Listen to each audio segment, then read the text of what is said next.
see for yourself. Open your eyes and know for yourself. Open your eyes and see for yourself. Open your eyes and know for yourself.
us now, yeah. Our people need to see the light. Turn it up right. We will fight for the people every day. Risk him life for the people every day. Get criticized for the people every day. Defending your rights, I saw him stay. We'll fight for the people every day. Risk him life for the people every day. Get criticized for the people every day. Defending your rights, I saw him stay. Say from him slip up all eyes on him. I defend the people, them set spice on him. Evil politicians spread lies on him. But we know the bugger them not wise like him. Back up, them not ties on him. Them know say that the people rely upon him. You know said them bring out them Christ through him. That's why all the people them respect him. Just like Selassie and Marcus Garvey. Rock you all the order of the Trinity. A real strong soldier in a army. No simpleton can disarm we. We'll fight for the people every day. Risk him life for the people every day. Get criticized for the people every day. Defending your rights, I saw him stay. We'll fight for the people every day. Risk him life for the people every day. Get criticized for the people every day. Defending your rights, I saw him stay. How long them a gonna know say that them fire can't cool? How long them a gonna take our people for fool? Nah build no houses, them nah build no school. Think them have the handle but of the most high rule. Them better stop criticizing. Cause what them a do now phase him. You know the man no lazy. All them a talk, them are the one right crazy. We'll fight for the people every day. Risk him life for the people every day. Get criticized for the people every day. Defending your rights, I saw him stay. We'll fight for the people every day. Risk him life for the people every day. Get criticized for the people every day. Defending your rights, I saw him stay. Say from him step up all eyes on him. I defend the people, them set spice on him. Evil politicians spread lies on him. But we know the bugger them not wise like him. Back up, them not ties on him. Them know say that the people rely upon him. You know said them bring out them Christ through him. That's why all the people them respect him. Just like Selassie and Marcus Garvey. The man hold the order of the Trinity. A real strong soldier in a army. No simpleton can disarm me. Them fight for the people every day. Risk him life for the people every day. Get criticized for the people every day. Defending your rights, I saw him stay. Them fight for the people every day. Risk him life for the people every day. Get criticized for the people every day. Defending your rights, I saw him stay. Them fight for the people every day. Risk him life for the people every day. Get criticized for the people every day. Defending your rights, I saw him stay. Most High Jah, guide us now, yeah. Our people need to see the light. Turn it up right. We will fight for the people every day. Risk him life for the people every day. Get criticized for the people every day. Defending your rights, I saw him stay. We'll fight for the people every day. Risk him life for the people every day. Get criticized for the people every day. Defending your rights, I saw him stay. Say from him slip up all eyes on him. I defend the people, them set spice on him. Evil politicians spread lies on him. But we know the bugger them not wise like him. Back up, them not ties on him. Them know say that the people rely upon him. You know said them bring out them Christ through him. That's why all the people them respect him. Just like Selassie and Marcus Garvey. Rock you all the order of the Trinity. A real strong soldier in a army.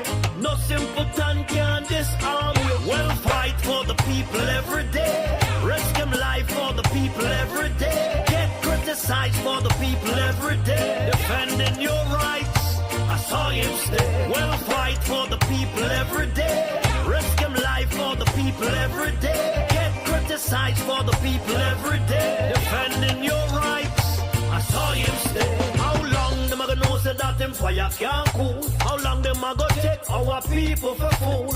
Nah build no houses, them nah build no school. Think them have the handle but the most I rule.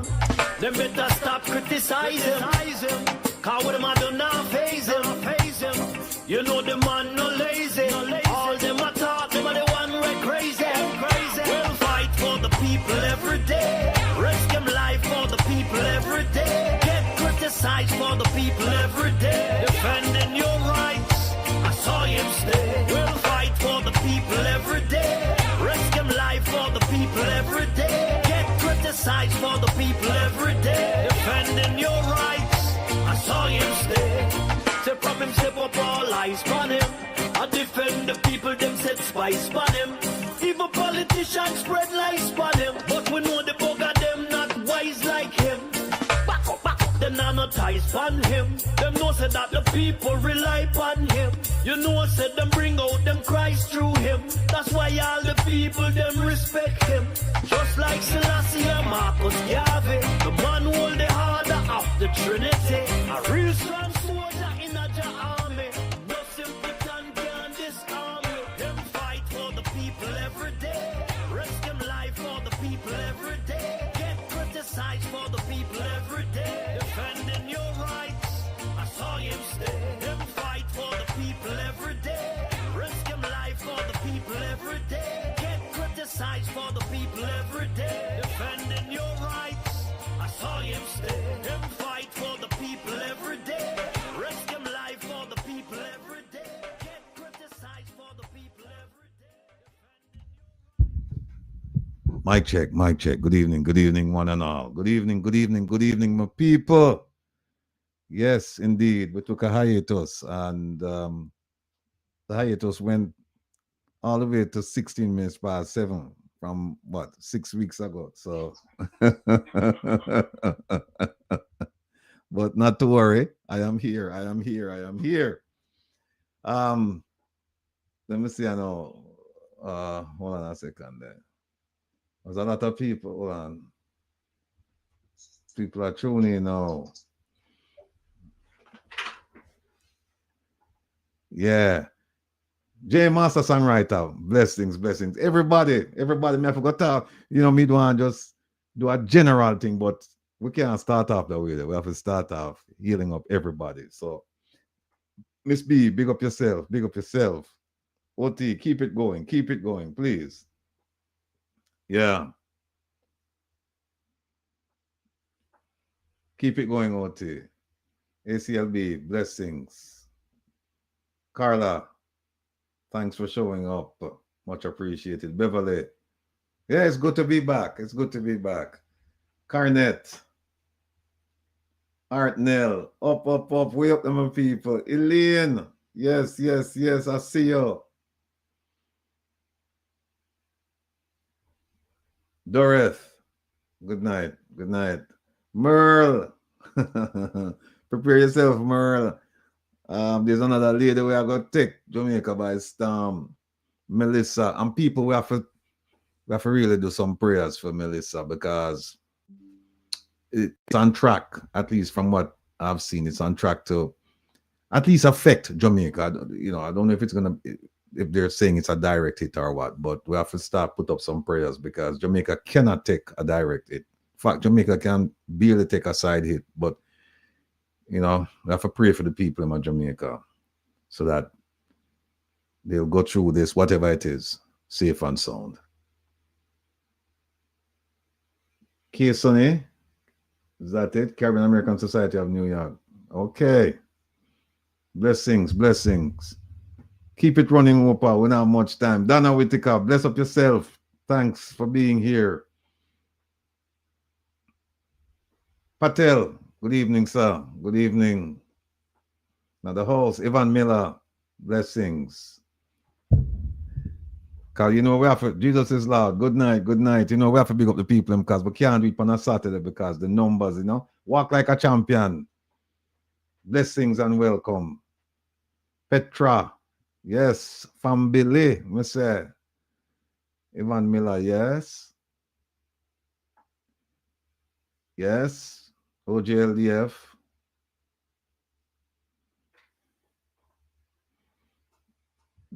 Humble Lady, Unstoppable Family. Yes, love the name.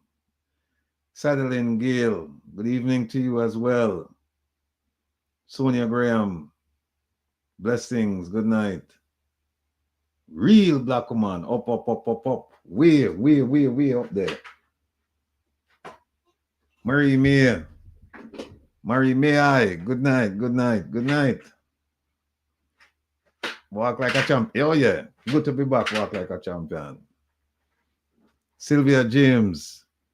Yes, and we have a whole heap of that with us tonight, you know, Sylvia. And Saturday and the following week and the week after and the week after and the week after. A whole heap of things. Sterling Foster. Good night, good night, good night, Sterling. Margie.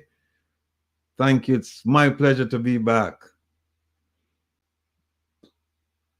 Veronica Clark. Good evening and thanks for joining us. We in Chuck, blessings, all up. Marine Hines. Yes, Professor is here. The Provost is here. Keep it going, OT. In a circle. Bless up.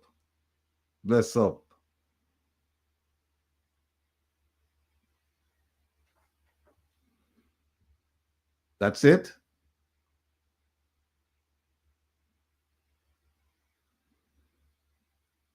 That's it for now. No, man, it can't be no. So Art Nell right here. Laura Williams. Welcome. Blessings. Beverly. Yes. Good to be back, Beverly. Art Nell. Up. Who else we miss? Did we miss anybody? Because we don't want to miss none of our family members, them, you know. Real black woman. Up. Let me see. Who else is here? Sadeline Gale. Yes. We did some Margie. Sonia Graham, JP. Great goodies. Yes, this is Sylvia. All right, folks. Here what's going on now. First of all, you know, just keep Jamaica in your prayers. Because if you've been watching the news, you see that there is a weather disturbance. It has been formed already, and it's on track to impact Jamaica. And I've been told that it's impacting Jamaica already. It's called Melissa. So we have to keep the rock and the people on the rock in our prayers. The second thing is, wants a big up to all of the people who join the circle here with us and who have and who continue to donate to the cause. Just know that your efforts are greatly appreciated. We don't take anything for granted around here because there's so many things you could be doing with yourself and your money. Your hard-earned money, as a matter of fact, in these times. So just want to express our appreciation to you for being with us and sharing your resources with us. Now, you know, you've always heard me say that Jamaica is content rich. There's so much going on. And for the few weeks that I've been off, I mean, just so much to talk about, so much to share. Because we've been looking at the news, and what we have discovered is that they're not going deep enough to give you the facts. And they're not explaining things to you so that you can understand the facts. So, yeah, see, Elaine said weather alert, some place being touched as we speak. Yeah. Christopher Lawrence, big up yourself. Marva Dice, yes. So, what we'll do tonight is, there's so many things. We have the Christopher TUFTON Market Me thing. And it's been out for a while. And it resurfaced with the tabling of the Integrity Commission's report. Now I just want to show you something. we have some outstanding guests tonight. And so what we want to do is we just want to like whet your appetite so that you can come on Saturday, because Saturday we're going to have full exposure. But for now, we just want to share some things with you, and then we go from there. And by the way, don't forget that there is an election coming up, and we're going to play a piece that I find it to be quite interesting. And I'm going to show you a document and just go through it a little bit. But again, this is just to whet your appetite so that you can come and enjoy a full meal on Saturday, because we won't have the time. I promised OT, Kevin, and everybody that we're going to finish at 9 tonight. We may go over a little bit, maybe to 9:30, because we actually started late. So that's where we are. Now, let me see. How many of you remembered this? Minister Dr. Christopher Tufton blasts journalists over extramarital rumors on social media. Let me respond. First of all, that's none of your business. Just as I leave you to your private life, I'd like you to allow me mine. Thank you very much. He has also filed a report with the police in relation to the developments. Teach them! Always make sure the message reach them! Minister, a quick question to you. Do you have, Minister, any close affiliation with any of the directors of Market Me? Very, very quick. Yes, I have a great relationship with Market Me. I think they're an amazing company. They have delivered very effectively during my tenure as minister. And I have no difficulty in saying that they work hard, and I have enjoyed working with them. At any point, did the minister, Christopton, recommend Market Me to you as a supplier? That's 2. And then 3, but this one is for the minister. You were saying a while ago, Minister Tufton, that you really, appreciate the work that Market Me does and did.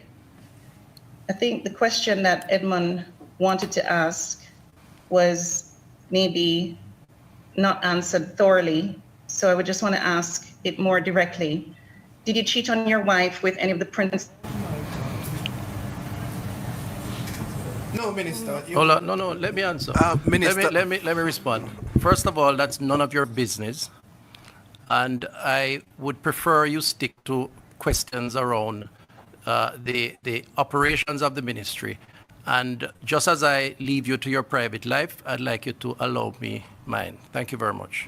In a statement released by the health minister, he said, in recent days, there has been a flood of vile, filthy and scandalous allegations and innuendos on social media aimed at besmirching and tainting my good name and reputation. These disgusting, vicious and false attributions made under the cover of social media have caused great pain and suffering, and are clearly aimed at damaging my career, as well as causing emotional distress. This matter has been reported to the Counter-Terrorism and Organized Crime Division (CTOC) of the Jamaica Constabulary Force, and I have also instructed my attorneys to ensure the prosecution of these cyber criminals, and in any event to seek recourse in the civil courts as and when their identities are ascertained.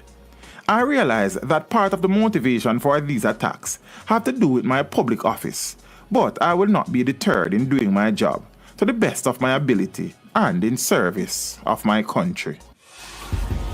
Teach them! Hey, yo, hello! Send the message and make it reach them. It's teach them right here. Warlord.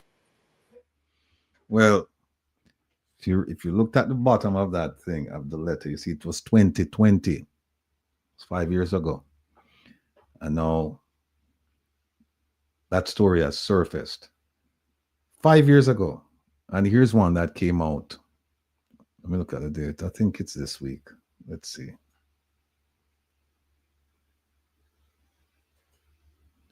October 22nd. October 20th. Okay. So 5 years later, here's what's going on.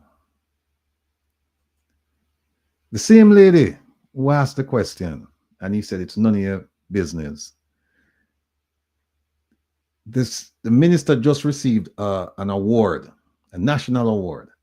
And the lady, she sent him something basic.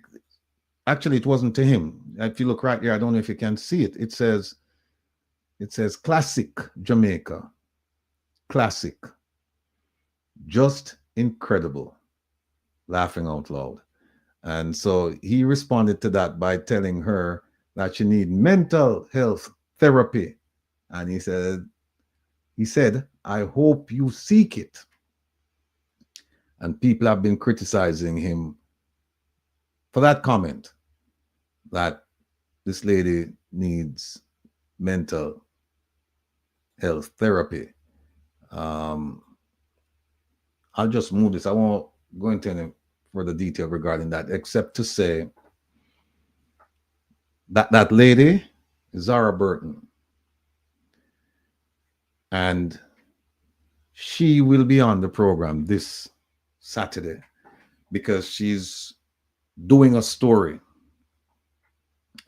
The story is about Market Me, story that surfaced 5 years ago. And you, my people, you're going to find it quite interesting. In fact, this is a document that came out regarding the investigation of Market Me and the ministry and how they received, I think it was 14 contracts, 15 contracts. But tonight, what I'm going to do is I'm not going to focus on the minister. I'm not going to focus on the ministry. I'm not going to focus on the permanent secretary. And I'm not going to focus on anybody involved with the Market Me contract or contracts. Not going to focus on that. You know what I'm going to focus on tonight? I'm going to focus on the Integrity Commission. And there is so much to talk about the Integrity Commission. Those of you who watched Mystic's program last night would have heard me say that it's a very disappointing thing to constantly read the Integrity Commission's reports and realize that they either don't know what they're doing or they do know what they're doing and they're doing some things for fear. Fear in Jamaica is real. I understand that.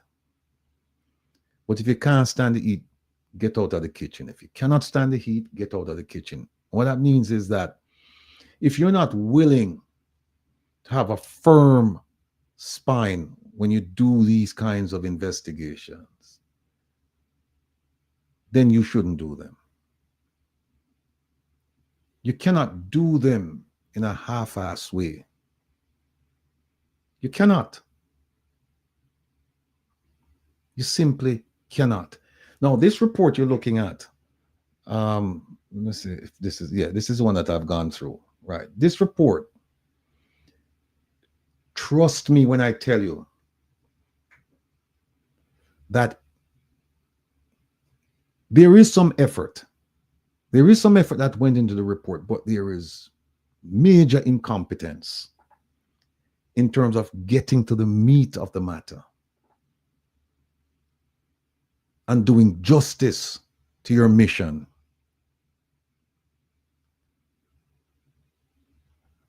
And giving the public reason to express confidence in what you're doing.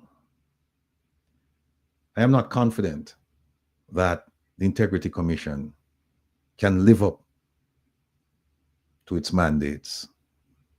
I am not confident because there is a pattern and practice of this slipshod type of investigation. Believe me when I tell you, people, and I'm going to show you on Saturday. I'm going to go through this report.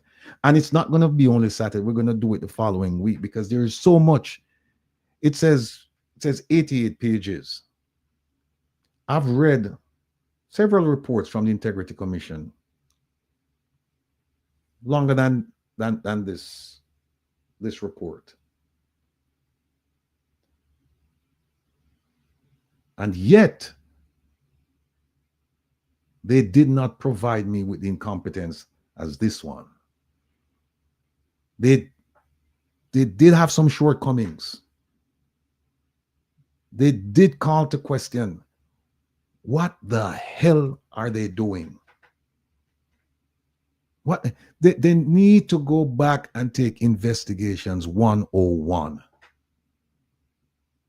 First of all, they need to learn how to write. The report, and it's not just this one. I've read several of them. They're not well written. They're not well written. Another thing is that they don't do proper investigations. They don't conduct proper investigations. When you read the report, and family, I'm telling you, if you would take the time to read the reports, you would say to yourself, then how come they never do that? How come they never do this? How come they never? You'd ask a whole bunch of questions. There are a lot of gaps in the report. Even if they did the work, it's not expressed in their work product. And it should. It should. I could go on and on for a long time tearing this report apart. But we're going to leave that for another time. What I'm going to do tonight, I want to show you something. Let me, is it this? Oops. Kevin, were you there? Okay, all right, thanks. I want to show you something, people. Kevin, want to find the, where is the Integrity Commission Act?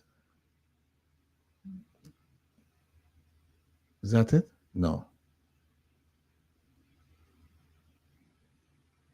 All right. All right. Where is it? Integrity. Oh, here it is. Okay. All right. Let me show you something. Let's just go to 53.3.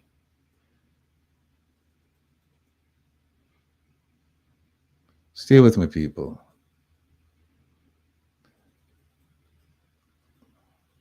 And if it seemed like I actually have a little problem, I'm kind of work my way around the system. Please forgive me, because the room that I'm in right now, I was away from this room for over 4 weeks, and Kevin I got dead with laugh when you hear this. But I came inside and I couldn't even find the light switch. That's so long I've been away from this room. So now I'm just trying to work, get familiar, or familiarize myself, or re-familiarize myself with the system. But here it is, right? Most of you have heard about the gag order clause in the Integrity Commission Act. And it says that you can't talk about the thing. My interpretation of it is different. My interpretation of it is quite different. And by the way, I can tell you that this law, lots of loopholes. And I can also tell you that it is, in my opinion, poorly written. Poorly written. And I will challenge anybody who tells me that this is an outstanding piece of legislation, the way it's written. I will challenge them, because I've been through this many, many, many times. I've been through most of the laws that we're dealing with. When you talk about corruption, I've gone through them with a fine-tooth comb, and I can tell you where the loopholes are. I can tell you. Now, most of you have heard of it. Here it is, right here. Let me expand it. See what it says right here? When you hear them say, oh, the integrity, nobody can talk about the investigation until after it's tabled. This is the source. of that view. It says, until the tabling in Parliament of a report under Section 36, which is Section 36 have to do with statutory declaration, have to do with a whole bunch of things. It gives them the right to conduct investigation. It says, all matters under investigation by the Director of Investigation or any other person involved in such investigation shall be kept confidential, and no report or public statement shall be made by the Commission or any other person in relation to the initiation or conduct of an investigation under this Act. Essentially, what it's saying is that here's a popular perception of this law, the popular one, the one that everybody thinks. It's saying that the Integrity Commission cannot talk about their investigation until it is tabled. Once it's tabled, once it's submitted to Parliament, then they can talk about it. But we know that they don't talk about it, right? But essentially, this is what it's saying, that until then, nobody can talk about the investigation. Now, here's how I view it.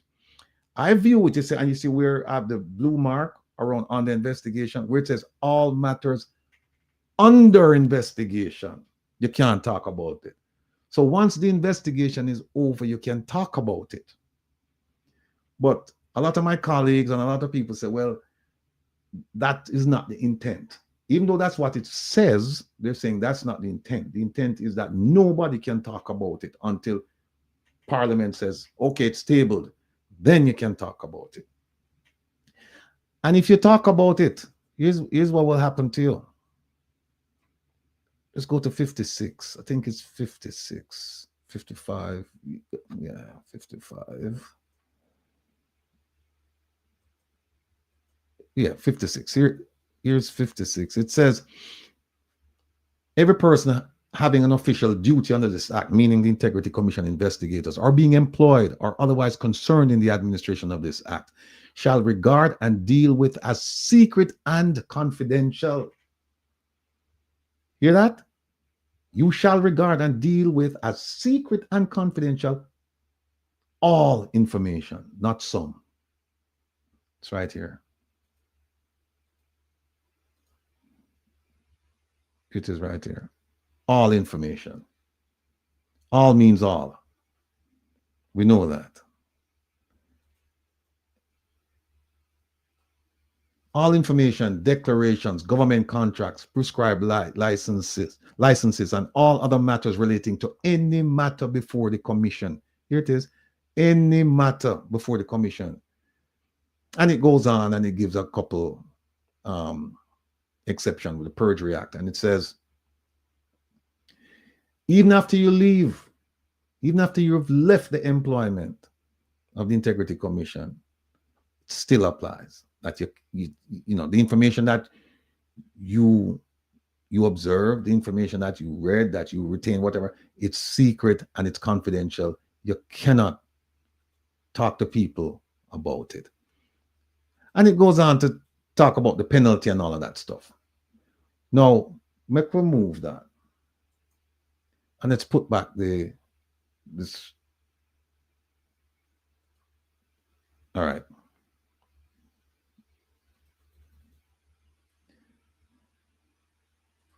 Now remember, you can't talk about it.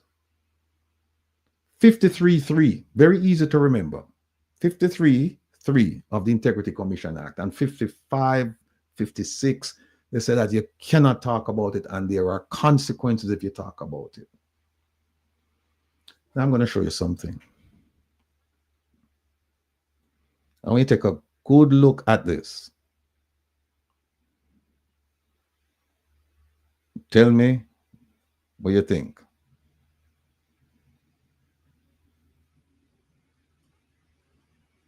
Okay.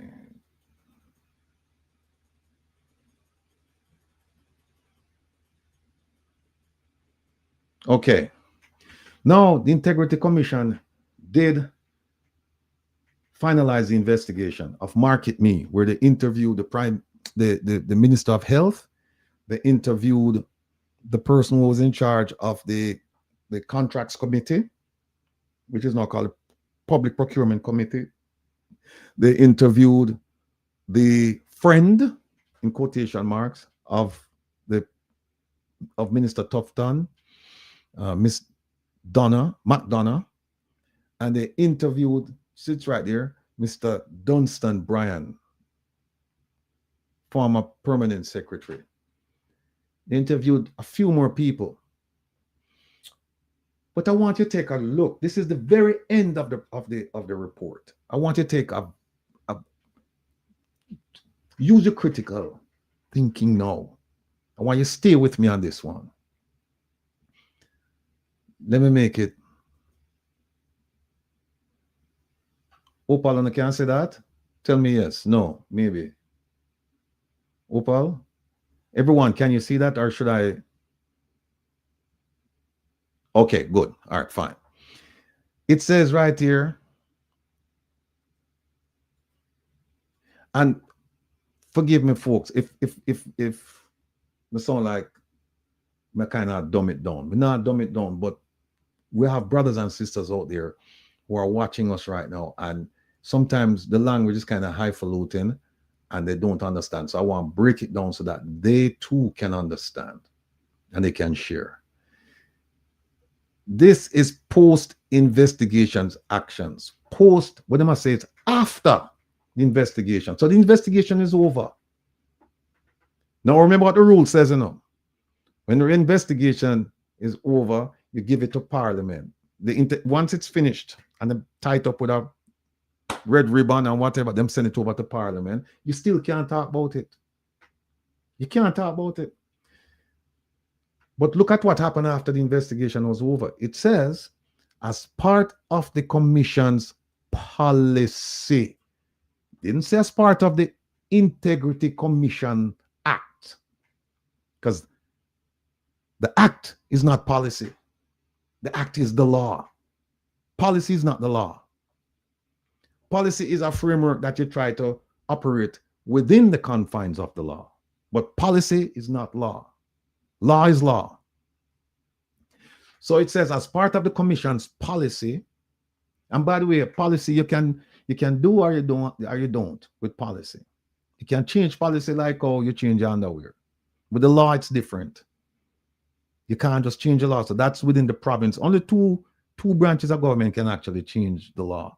And that is the judiciary when they're interpreting it, and the legislative when they're making it. So it says, as part of the Commission's policy to share the findings and recommendations of the Directorate of Investigation with persons in respect of whom adverse findings are made during the course of investigation, save for matters referred to the Director of Corruption Prosecution, the DI invited the following persons to a meeting with whom the findings and recommendations made herein were shared. Now, all that is gobbledygook. All I must say right so is, listen, we have decided a while back, we the Integrity Commission, that when we finish our investigations, the subject of our investigations, the people that we just investigate, we sit down with them and tell them what we find, except if we are making a referral to the Director of Corruption Prosecution. That means that if we are referring people to be prosecuted by the legal arm of our organization, the Integrity Commission, if we're going to prosecute you, we don't tell you. But if we're not going to prosecute you, we tell you. Even though we have adverse findings, we're not going to prosecute you. They don't say what happens if you're going to make a referral to the DPP. They don't say that. It says, save for matters referred to the Direction of Corruption Prosecutor. It didn't say, save for matters referred to the prosecutors, because then it would be encompassing. But here it's very specific. They said, if we're going to go to our Director of Corruption Prosecution, then we're not going to tell you what we found. But if we're not going to prosecute you, even though we have adverse findings against you, then we'll tell you. And here are the people that they spoke to. The Honorable Christopher Tufton, Dunstan Bryan, Errol Green, and Lindsay McDonough. And at the bottom, it says the aforementioned individuals, meaning 4 people above, were given an opportunity to respond to our findings orally and in writing. And they said the written responses received are appended to this report. Now, let me ask another question. You have a negative finding against some people. The investigation is over. Why are you sharing the results with them? Why? The law says you can't share it with, you have to put your report into Parliament. And then you can talk about it. So why are you talking to them about this now? Look here. The first letter was from Mr. Dunstan. And look what him say. Him say, firstly, let me thank the Integrity Commission for the opportunity to share in the findings of the report. You can't talk about the contents of the report with anyone. So you know what happened now? You remember that last week or just before this report was tabled, that Minister Tufton went in the public square and started making comments about the report, and people were saying how him knew about it. And it's a leak. There's a leak because I'm not supposed to know about it. Here is how we know about it. They told him. What could I go so? What kind of nonsense is this? They found that the minister, they said that it could be, and I'm paraphrasing now, it could reasonably be interpreted that the minister played a role in the awarding of the contract to his friend, or the contracts to his friend. Indirectly. That's what they said. And they said he violated rules. How do we know that they said he violated rules? Because of this. Let me show you. Where is the, okay. Now bear with me, bear with me. Oh. There's one, okay. Here it is right here.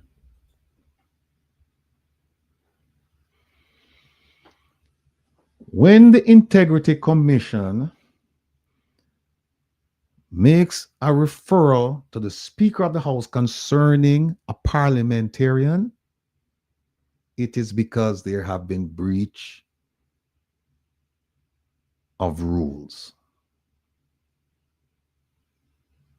That's what the Integrity Commission Act says. It says if you find that there's a breach of rules, it didn't say violation, because if it's a violation of law, then they said you have to send it over to the prosecutor. But if there's a breach of rules, then you have to send it to the Speaker of the House of Representatives. So now you know that this man breached the rules. And they named the various handbook and laws that they believe that he breached. They didn't go far enough. I am going to show you on Saturday why this report is done. It's garbage. You can take this report, fold it up, and throw it in the garbage. Particularly the end of it, when they start talking about recommendations on what should be done, because there's a part of it where they went in to certain laws, certain regulations, and they were able to show that based on information provided by witnesses and information provided by the minister and information provided by his friend, that there were breaches. And in my estimation, it appears as if they were violations of law as well. And I'm going to show you. I'm going to show you. It's going to take some time because we have to go through the Public Procurement Act, and and then there's a Contractor Generals Act, and there are two versions of the Public Procurement Act. There's a 2015 and there's a 2018, and then the other one it's a 2008, and then we have the handbook, and we're going to walk you through it. We're going to walk you through it and show you. Even with this garbage report, the minister has no right to come out and say that he's been vindicated. And no. And he knows that. He knows that. But the focus right now is on the Integrity Commission. The law says Integrity Commission, you cannot talk about it. Then why the hell did you choose to share it with these four people? Why? And that's why, if you remember, there was an Integrity Commission report that came out about the one that came out about the bank accounts for the Prime Minister. And if you recall, it was broadcasted in the public space before it was tabled. And people are saying, how them know that there's a leak? What going on, blah, blah, blah. Because of this.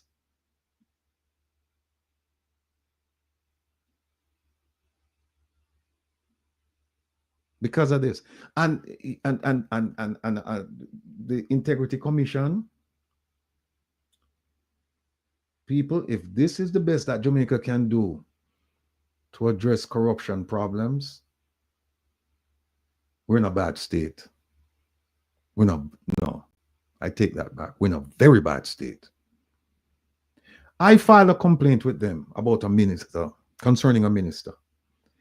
And I said, I don't seek anonymity. You can tell the minister, tell the world that I'm the one who's filing this. And I said to them, look, I have all the information. I'm willing to share it with you. Just let me know. They wrote me back and they said, listen,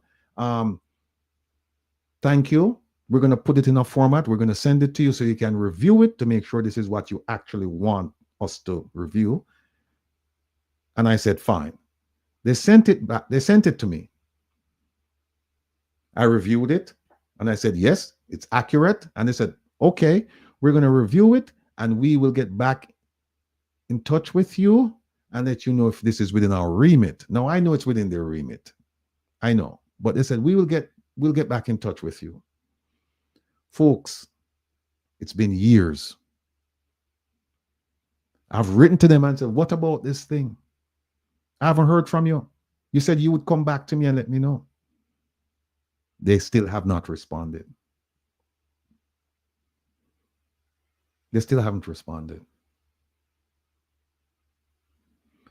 And if you want to know how inconsequential, how unimportant this agency is, just look at the people that they want to prosecute. And look at how the prosecution has evolved. Look at Leslie Campbell. He was found guilty. Look at Marissa Dalrymple Philibert. She pled guilty. You remember the story with her and the Mercedes-Benz. And if there was a moment for Jamaica to show the world that it's serious about fighting these types of crimes, that was it. Look at Grace McLean. You know, and the list goes on and on and on and on. Jamaica is not serious. Jamaica is not serious about fighting corruption. It's not. It's not. So what I'm proposing is that somebody should file an action against the Integrity Commission, the DPP, the new DPP. She should file an action against the Integrity Commission for revealing secret and confidential information before it's tabled. That's what she should do. But watch. Nothing is going to happen. because as I'm saying in Jamaica, I saw the thing set. I saw the thing set. Now, oh, Jamaica is here. Opal, Jamaica is here.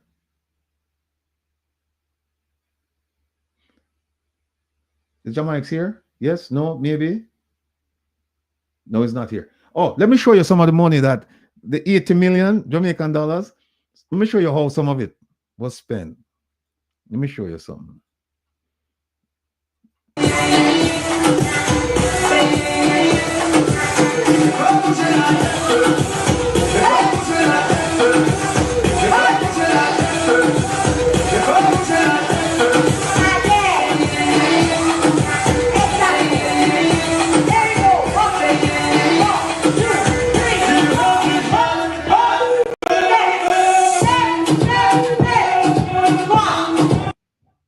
Yeah, man. And some of the $80 million that I was spent, right? And let me just show you one more thing before we jump off of the subject here. Keep in mind what I said to you, that the Integrity Commission, the members who reveal this information to the minister and the three people, they are supposed to be prosecuted under 53(3) for revealing secret and confidential information before the tabling of the report. Let me show you something here and show you why, Minister TUFTON, because him knows him have a bunch of people who they really don't know what they're doing. They're not top-notch investigators. So him can't say anything he wants to say. Here's one of the things that he said. Let me set this up for you. What happened? It's in Parliament, and he gave a speech, and he was talking about dengue and a whole bunch of things. And Dr. Dawes got up, and Dr. Dawes started challenging him on certain things, including this incident that we just talked about, the contracts, the awarding of the contracts to his friend. And then Isaac Buchanan got up and he asked a question concerning rubbish being attracting mosquitoes that spread dengue, and he was asking for help in moving the rubbish from certain parts of East Portland. And the minister got up and he said to Isaac, all right, no worries. Minister Delroy McKenzie is here. I talked to him. You can talk to him, and it's not a problem. And a footnote to that is Isaac did speak to him, and they cleared the garbage. Regarding the market me situation, let me just find it and all due respect to the member from West Central, this is really the minister, honorable minister, this is really not what Jamaica wanted to hear from him today. With a spate, well, if we are in tune to social media, member, we would know that there are questions hovering around about an Integrity Commission report. There are That's the report we're talking about. So you mentioned that, and then Isaac asked this question. So here's the honorable minister. Some boy, this for the mosquito. So is there communication, and will you use your I'm gonna go back and look and see relation to dengue? Is there any communication with local government in light of the fact that garbage collection has been next to none? Certainly is there any communication with local government, the local government minister and the ministry in relation to garbage collection in light of the fact that you're highlighting dengue as a problem now and the prevention aspect of it being garbage is a breeding ground for the mosquito. So is there communication, and will you use your power in the ministry to ensure that garbage collection takes place, especially in Portland Eastern? Thank you.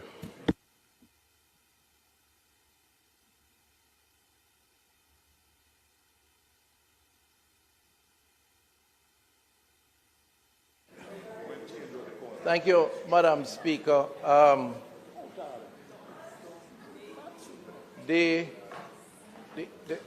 take the second question first. The Minister of Local Government and myself sit in a particular place every Monday, and there is no decision or announcement coming from me that doesn't involve his participation. So the answer to your question is, he and I communicate and we work together as we do as a government. And I know he's very approachable. So if you want to approach him, I'm sure he won't rebuff you if you have a concern as a representative of the people of East Portland. To the member who raised the other issues, I'm not. Hear it now. The other issue he's talking about is Market Me and Dr. Dawes. Here we go. Sure if it was a question or a statement. Statement by ministers, Minister, I hope you stick to the statement. It is a statement. Because as much as I allow the opposition member to go on and speak about other things other than the statement, in the strictest appreciation of the standing orders, it should not be so. And I hope we do not descend into that type of an arrangement. Member, Minister, if you're finished answering the questions from the member, then I would like to know. But, Madam, if you will indulge me just for one line to say that, the members seem to be practicing for the next general election. This election is done, the people have spoken, and we're on this side. People.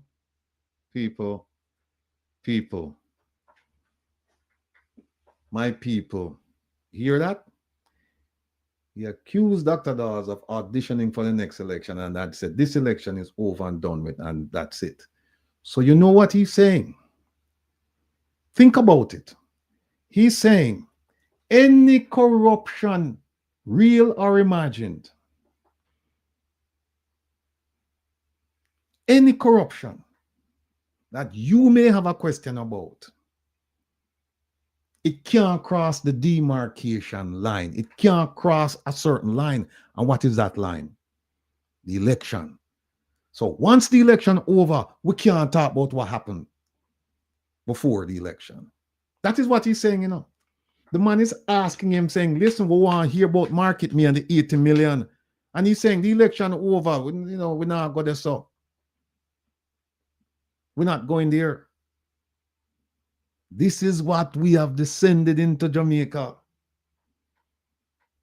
where you can do certain things and you don't have to worry as long as you cross a certain line.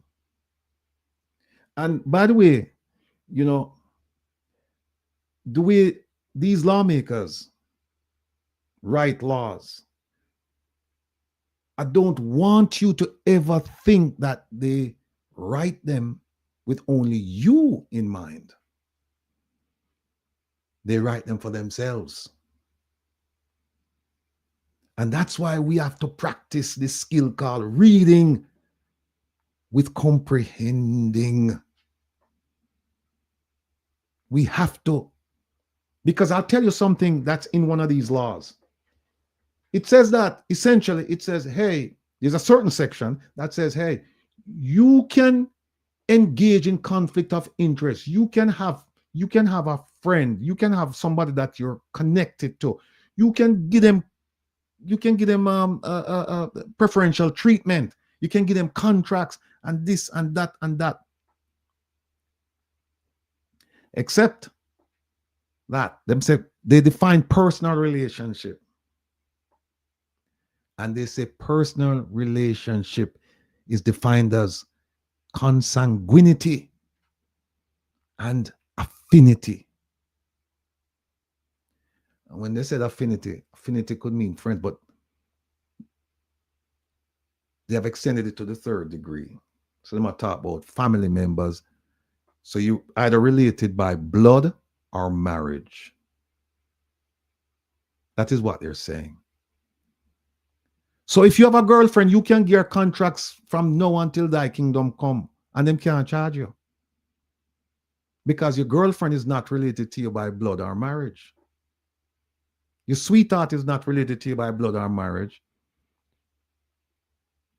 She's related to you by appendage. I won't go into what that means, but she's not a blood relative, and she's not a relative by virtue of marriage. That is one of the clauses where them having in the law. We're gonna go over it again Saturday. When Zara show up, we're going to go over it. We're going to go over it and show you. People, I'm telling you, it grieves me to no end when I read these laws and I see the loopholes and I see my people suffering and not caring. You tell them about these things, you try to educate them, and it's a slow process. And I understand that some of it is because people are concerned about putting food on the table more so than what is going on with Minister TUFTON. But you must understand that what Minister TUFTON and all these other people are involved with in terms of governance, it affects you. So we're going to leave it there because our guests have arrived. And my first guest, he doesn't need any introduction. My nephew, Jamaics. Welcome, welcome, welcome, welcome, welcome, welcome, welcome. How you do? And we can't hear you.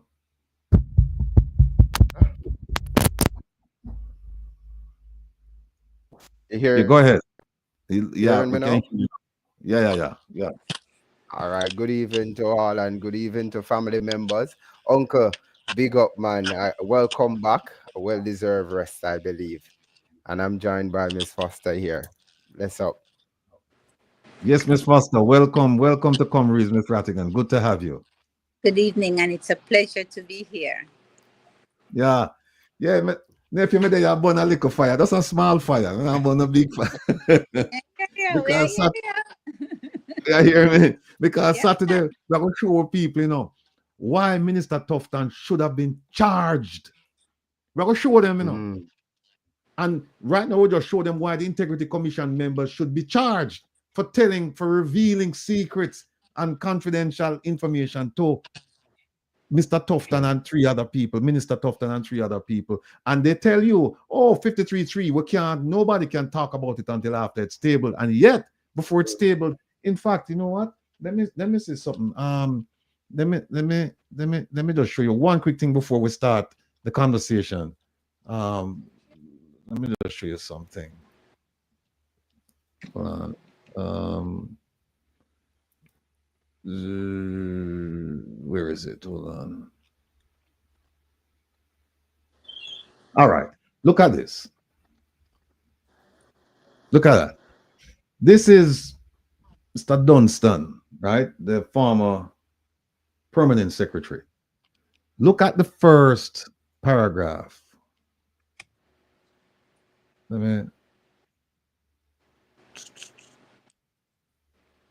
right.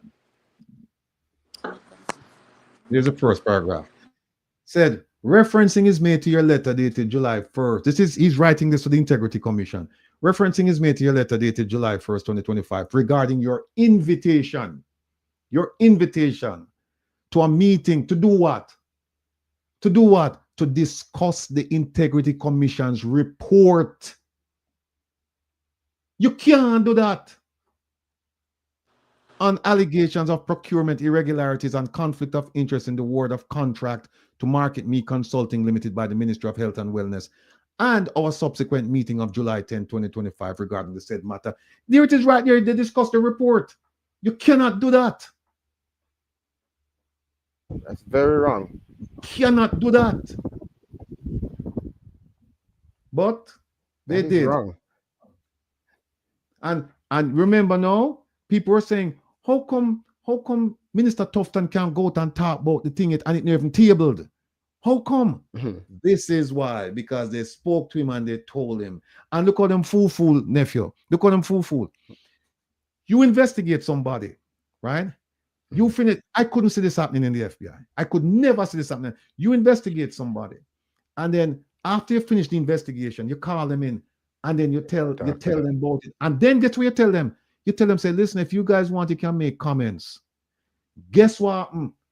Every single comment was an exculpatory statement, was a statement saying, I'm not guilty. Every single statement, the statement from the attorney representing Minister Tufton, the statement from the attorney representing Minister Tufton's friend, Miss McDonough, the statement from this gentleman here, and the statement from the other person. Every single, not one of them said, you're right, we're guilty. Every single one of them said, no, Integrity Commission, you're wrong. You made errors when you did this, and you made errors when you did that. And guess what? It is no part of the record. It is no part of the record. It's foolishness, man. But look, people on the tune inside, if you think gonna say anything, you know, believe me, we're not saying nothing. We are gonna show you when you know them said the beauty about telling the truth is that you don't have to remember what you say. The beauty about telling the truth, you don't have to remember. We are gonna show you where some people are talk about the so-called truth and them forget. Them forget. And the Integrity Commission never call them out on it. It's plain as day. I am going to show you which part people lied in the Integrity Commission report. Lied. Two people talking about the same event and they lied. The two things cannot be true. And the Integrity Commission, them not saying anything about it. Them just say fine. But we'll get to that. All right, nephew, Miss Foster, blessings. Good to have both of you here. Talk to me. What's going on now with the talk to us about the tourism sector and the treatment received by the hospitality workers. Because listen, from what we've been told, you know, Jamaica is fine. Tourism is booming.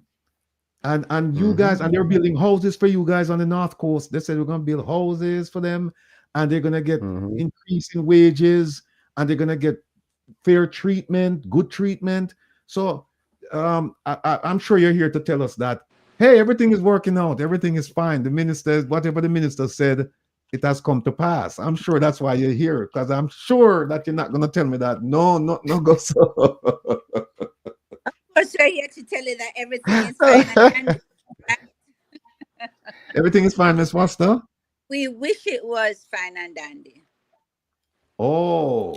Because based on the stories that we've been hearing and stuff that we've been seeing, it is quite to the contrary. Educate us, please. Tell us why, because we have what the minister said. So now we want to hear your response to what the minister said. National Hospitality Workers Union, which is a union that is working to end exploitation of hospitality workers, have been on the ground tirelessly. We have been doing street outreach, and we've been gathering information. We've been talking to people. We've been learning about what they are going through at the hotel. People are being underpaid, and overworked.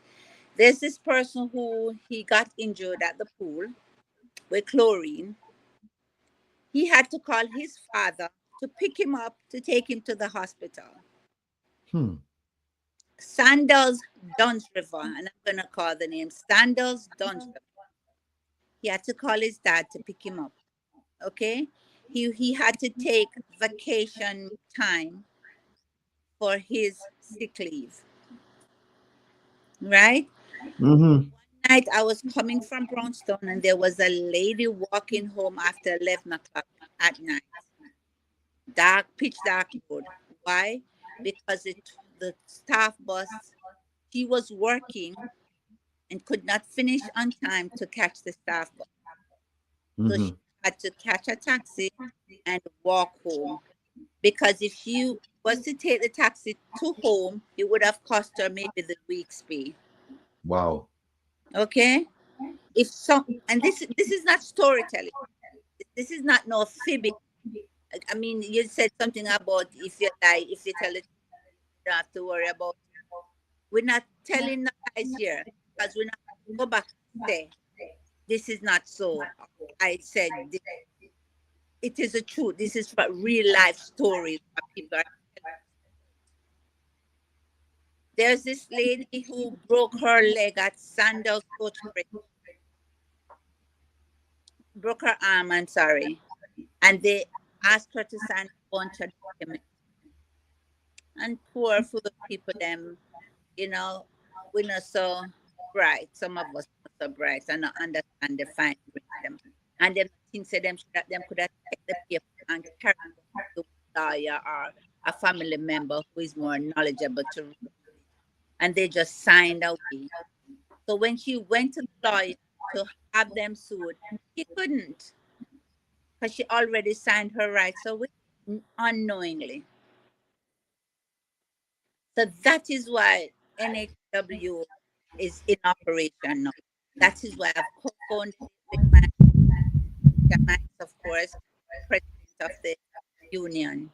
Because as an organizer, I've been organizing for over 10 years in Massachusetts. I've won rights for domestic workers and immigrant workers in Massachusetts and other parts of the state, because I was also a member of the National Domestic Workers Alliance. And I believe that we can do it. We can do it. We can fight those hotels. And Mr. Rattigan, what we need to do is put it out there that them no build no more hotel at Jamaica until we get hospitality bill of rights passed. Mm-hmm.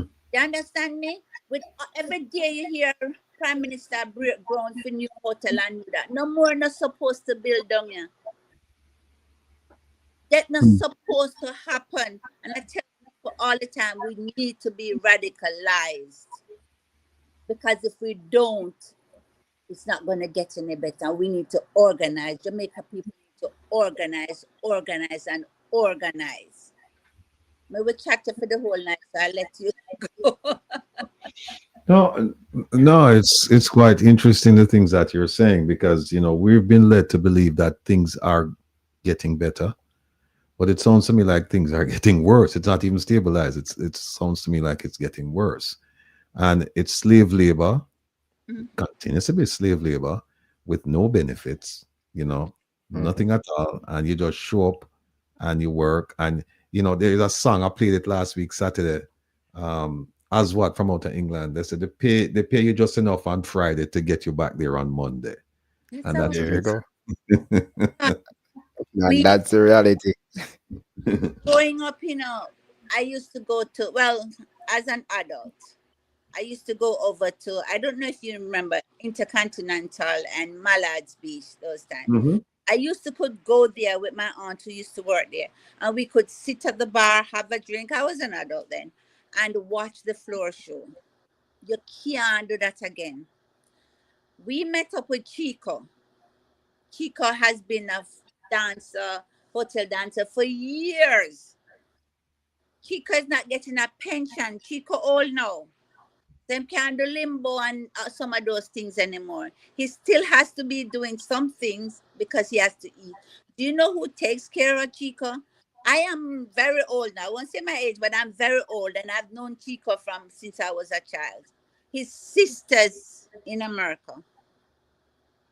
His sisters in America have to be taking care of a grown man who has given his whole career to the tourism industry with nothing to live off. Absolutely nothing. Well, good evening again to everybody. And we spoke about the numbers earlier.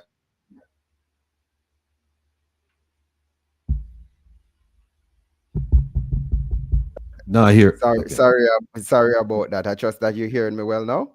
Yes. And thank you, Miss Foster. And I must tell everybody, Miss Foster is now our Vice President of National Hospitality Workers Union. So I would like people in the chat to really give her a round of applause and, big her up for us, because she indeed has been putting in the work in terms of internal and external. Her expertise is welcomed, and she has done it from a place of love and care for the Jamaican people. As she said, she has been an advocate in the United States, feel like an hypocrite, and now today's date back in Jamaica, she is making move, and we are very grateful of that. just speaking about the tourism industry, you hear they speak about the numbers, and let us go into the numbers a little bit. I want to remind you that tourism make $4.6 billion US. They now upgraded it from $4.6 billion, and with this $4.6 billion that we make, Barbados make $1.4 billion as well, but we pay our staff $2 to $4 per hour. But Barbados earning 3 times less than us, and that is a deficit of about $2.9 billion. They are able to pay their staff $5 to $8 per hour. So my question is, why is it that Jamaican people get paid and being treated like this, and this cannot continue? So when they talk about the booming tourism industry, why when 9 different hotels protested last year, there was no bill that passed or any legislation to protect and preserve the rights of the Jamaican people? In Barbados, their progressive law that was passed in 2021 for this to protect the people of Barbados. We're asking, why is it that our government don't care for the Jamaican people? It has reached down to that point. And when we go into the communities, it further highlights that tourism is not moving beyond the gates of the hotel. Because if you look adjacent to the hotels, their degradation, deplorable condition that the Jamaican people are living in, right? I had sent some photos and videos to Opal. I hope she can show some of them for people to get to realize that it is not just speaking about it, it's the reality of the what is happening. So as you can see on screen, we're doing outreach, and as you know that we're collaborating with Jabem, and or the two cause go hand in hand, because you cannot say beach without tourism, and you cannot say tourism without beach. And we get to hear more of the pain of the Jamaican people. Imagine that our prime minister is in court, or government is in court against the people of the community. You're talking about displacement of Jamaican people. There's this gentleman, Mr. Bongo. He has been on the land from 1979, and he was displaced, and also whilst being on the beach where his livelihood, where he grew up, and his kids grew up over 50, his kids are 50 odd and grew up on the beach, and now the government is telling the people that they cannot stay there. Imagine this. We have a discriminatory act of 1956 that to say that the Jamaican people have no rights to the beaches and access to the beaches, and our government don't choose to do away with that. So right now, Jabem have to be pushing the 1882 Act, that is the Prescriptive Right Act, asking for easement for the Jamaican people. And this is the situation that we have encountered. We have realized that tourism is not reaching the community. There's 2 different agencies, TEF and TPDCO, that is mandated to grow the infrastructures within the community, and also training and coaching for people. And we're not seeing that. So we are saying to the government, Mr. Ed Bartlett, the Minister of Tourism, where is the true development for the tourism sector, for the people of the tourism sector, and why the wages are looking like that? So these are some of the questions that we have, and we look forward to hearing a little bit more questions from you, Uncle Rattigan. Look at this, for example. This is a community center in the community of Steertown, because we went on the ground, we were speaking to the people. And when you look, you see different posters of politicians on these community centers, and the community center is supposed to serve the community, not even like a paint upon the place. Come on. And this is what the Jamaican people are celebrating. So we are asking, why is TEF not upkeeping the community centers? And as a result of this, one of our initiatives is to adopt a community center so that we can offer training, character-based building and training for the communities and support. All right. before you comment on that, let me just say, big up yourself, Mr. B. And who was it? Somebody, one of our relatives here said that they were getting getting feedback. I hope that. Oh yeah, Marie Lizzie said you're getting an echo repeat in the background. Marie, let me know if you're Get still. an echo. Yeah, she's getting an echo in the background. Let me know if you're still experiencing that. Do me a favor, Miss Foster and Jamaics, just kind of explain to our family members what it means to have an easement. Because when you say that, it's a term of art, it's a legal term, and some people might not understand it. So can you just explain to them about the easement to get to the beach? What does it look like? How does it come about? And how will that affect tourism in Jamaica? Do you think that the hoteliers will allow such a thing? And I know they're fighting for it under the Prescriptive Act and they're in court. But just give us an overall sense of how do we access the beaches? That's a very good question.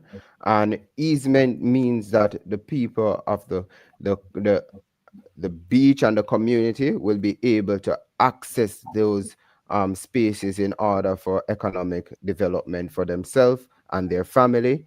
And they are allowed to go for recreational usage as well, for bathing, right, for swimming, for just relaxation. And those rights are taken away from the people. And people need to know that tourism is an intangible product, meaning that we cannot touch it. It is within the way how we speak, the way how we eat, the way our music or dance, our culture on a whole. That is tourism, and we're able to make money from that. And the easement will allow the Jamaican people to operate, right? Getting a passage onto the beach. There will be a lot of people saying that, oh, Jamaica is violent and you cannot control people. But again, we look back at the mandate of TPDCO is to train these people in these spaces. So why are we allowing the government not to stand to their responsibility, right? When you look at the bathroom facility that just displayed, it is in atrocious state. So easement means that the Jamaican people must get an opportunity to live basically, so that they can enjoy our beaches. Wow. I know that before the election, and we play the video all the time, there's life after campaign. But before, Yes. during the campaign period, we heard all kinds of promises. What are you hearing now regarding those promises that were made concerning this beach access? Miss Foster, you want to say a little of it and talk about Mr. Bongo? Yes. Last week we did some action at Little Duns River. As you know, Jabem is in court with the government for use of Little Duns River. And this gentleman, he's been there for over 40 years. First, he was living across from the beach. They told them that they're going to move them to Stairtown. They moved them. They weren't built houses. They didn't even cut the land off. They had to clear the land, do all of that for them to build a little house to live in. They were promised that they would build them houses when they were relocating them. Okay? He's at the beach still. A certain minister went there during the election and told him that they're going to develop the place. Mark you, I am from Ocherias, and I grew up around Sailor Hole, that river there, Fisherman's Beach, in on the beach, you name it. All the beach we had access to, all the beaches. They did that to Fisherman's Beach, where the men had their little thatch huts, the little, the little, I would say bungalows or those plywood shops. It was really rustic, really cultural, really nice. You get a vibe when you go there. Mm-hmm. And what they did, they took those structures down And according to them, they developed the area. They developed the area and charged each person $25,000 and $30,000 for rent per month. These persons weren't selling anything. My brother had a shop there. He had to give it up because it wasn't selling anything. And it's the same thing they want to do to Little Downs River. They want to develop Little Downs River. And listen to me carefully. Once I'm alive, I will join the fight to stop that, because it's not going to happen. You're not going to take away another beach from us. You are not going to build it up and charge the people of the community rent to use the place that they created, because they created that beach. They created Little Downs River. If you are to go to Downs River as a resident of Jamaica, if you don't have your Jamaican ID, you are being asked to pay the tourist price. Okay? And I'm asking you for even your blood type before you can go to Downs River. Little Downs River is accessible to us. It is free. Why can't we be allowed to use that? You take Downs River already because UDC owns Downs River. Leave us with Little Downs River. Now develop it up for we. Develop it for we. We can do it with self-wood, with cardboard box and with plywood. We don't need any permanent structure there.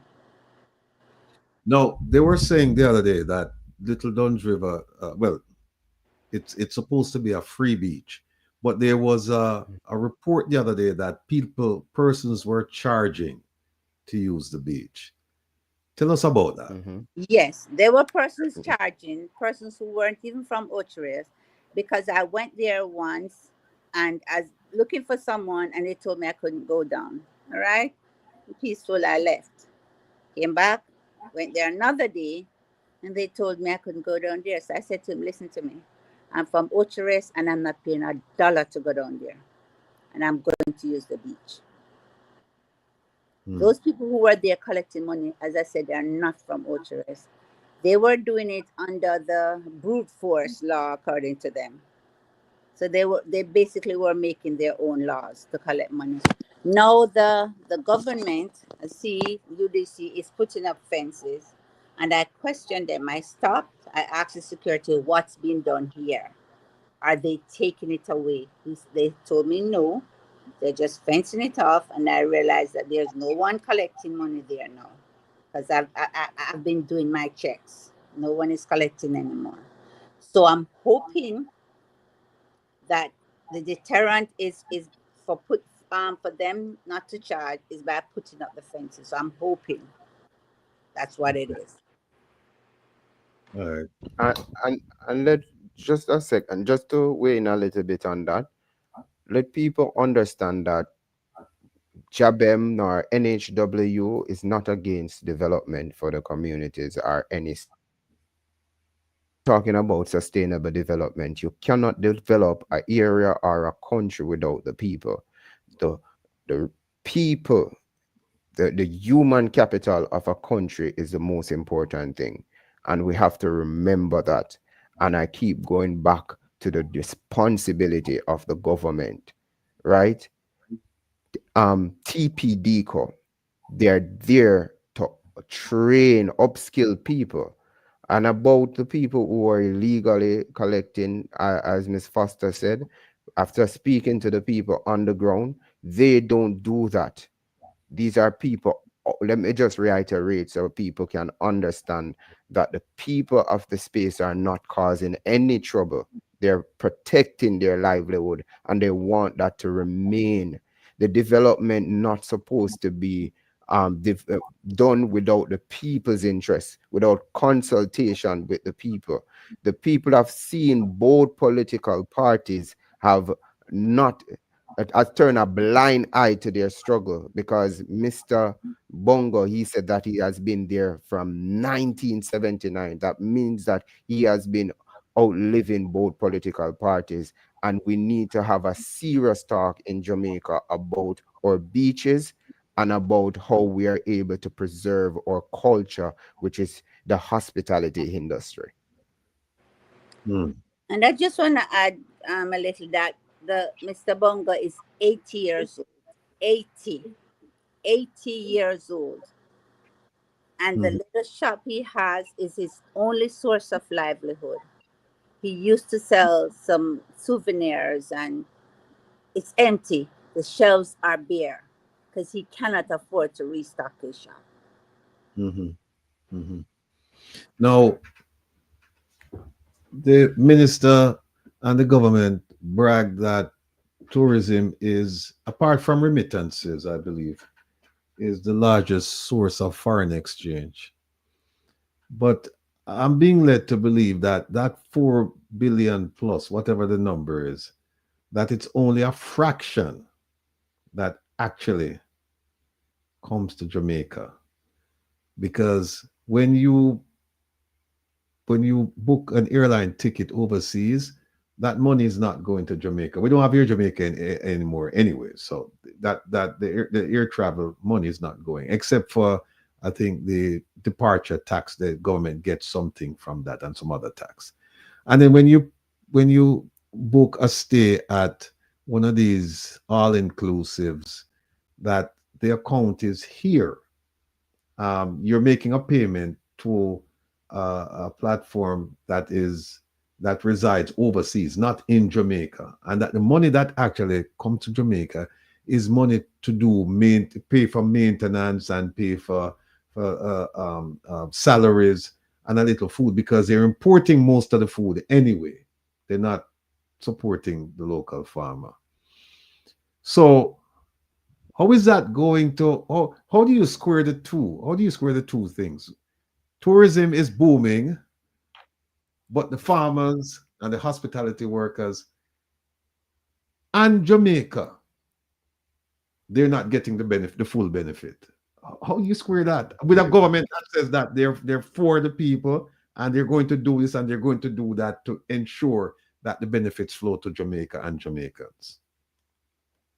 Uncle, it is like saying that a woman is almost pregnant. Makes no sense. It makes no sense. And that is what we have been experiencing. You spoke about the farmers.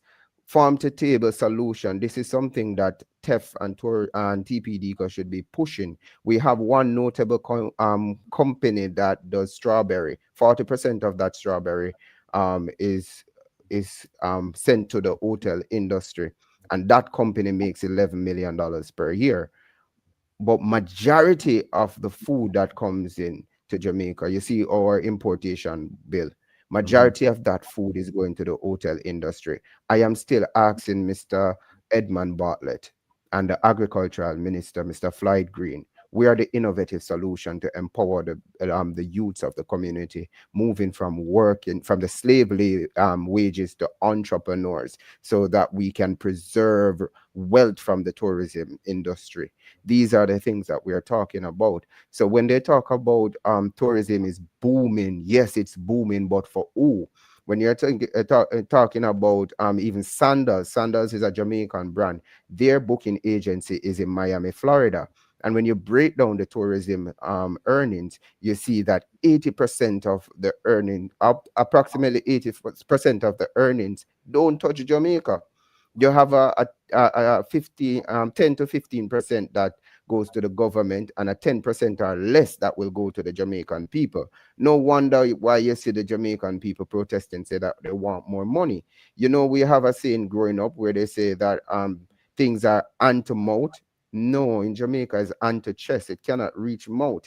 You have people that are working poor. This is the living condition of the people in the hotel industry. If you think I'm lying, anybody who is listening to me, call a family member, call a friend, call an enemy that you know works in the hotel industry, and they will tell you for free that tourism is not working out for them. They are just happy that they have a job, and they are afraid to talk about.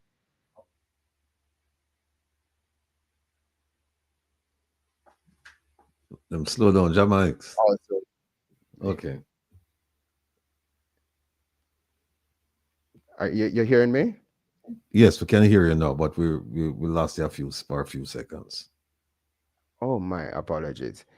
No, I'm right. saying that a lot of people in the hotel industry is reluctant to speak out because they don't want to be a Jamaics. They don't want to be victimized. They don't want to be pushed aside and take away the livelihood of them. There's a lot of time, just something real personal. There's a lot of time I say to myself when I leave Sanders, Duns River, and they call me to go and work at Sanders, Royal Caribbean. And I did not go because I said, you know what, they should not continue to disrespect Jamaican people and people running back to them. There are times when the time get rough, man, and hard. Me, I said to myself, Michael, are you a fool? Why didn't you go? But when you stand for something, as Alexander Hamilton said, those who stand for nothing will fall for anything. So I am standing for something, and that something is change.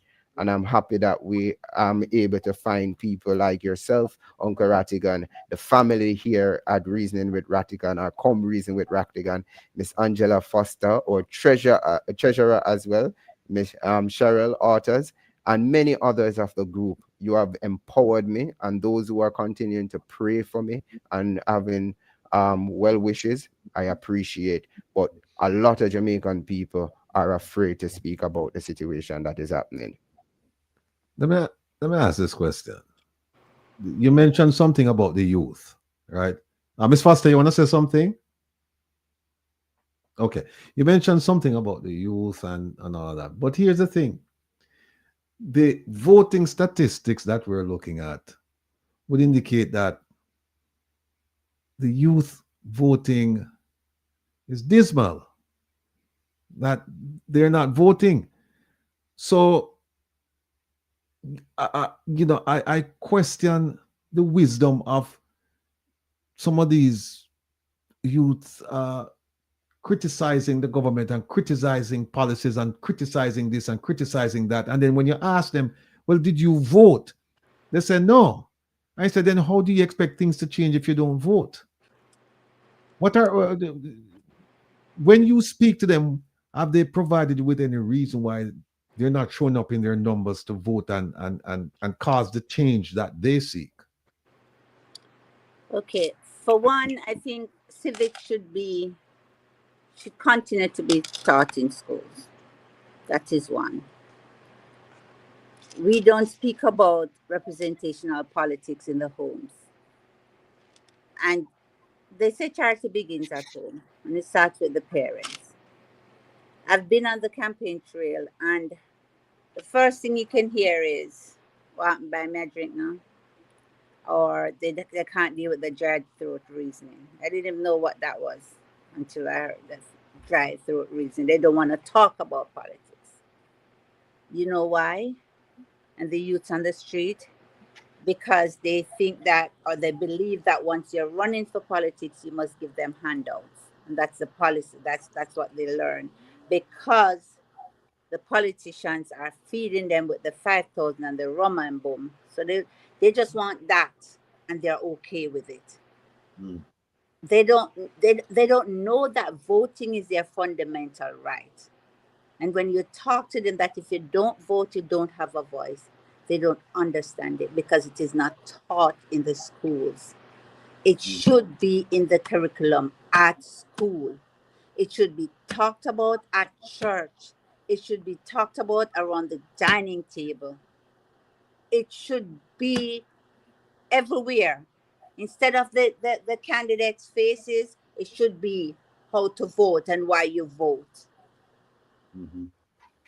I completely agree with you, and that's why we started up this initiative, Reconnection Rally, and for those of you who looking forward to the Waterhouse one, I'm still trying to get it off the ground. The gentleman that we're supposed to be in touch with, spoke to him once, and he promised to call me back, and I haven't heard from him. But today I heard from somebody, a very prominent person in Waterhouse, who said that he's going to get the ball rolling. But going back to the civics thing, yes, I agree with you. We need to get that. We need to get it going. And people on the show, last week we had ISAT, and he promised to come back.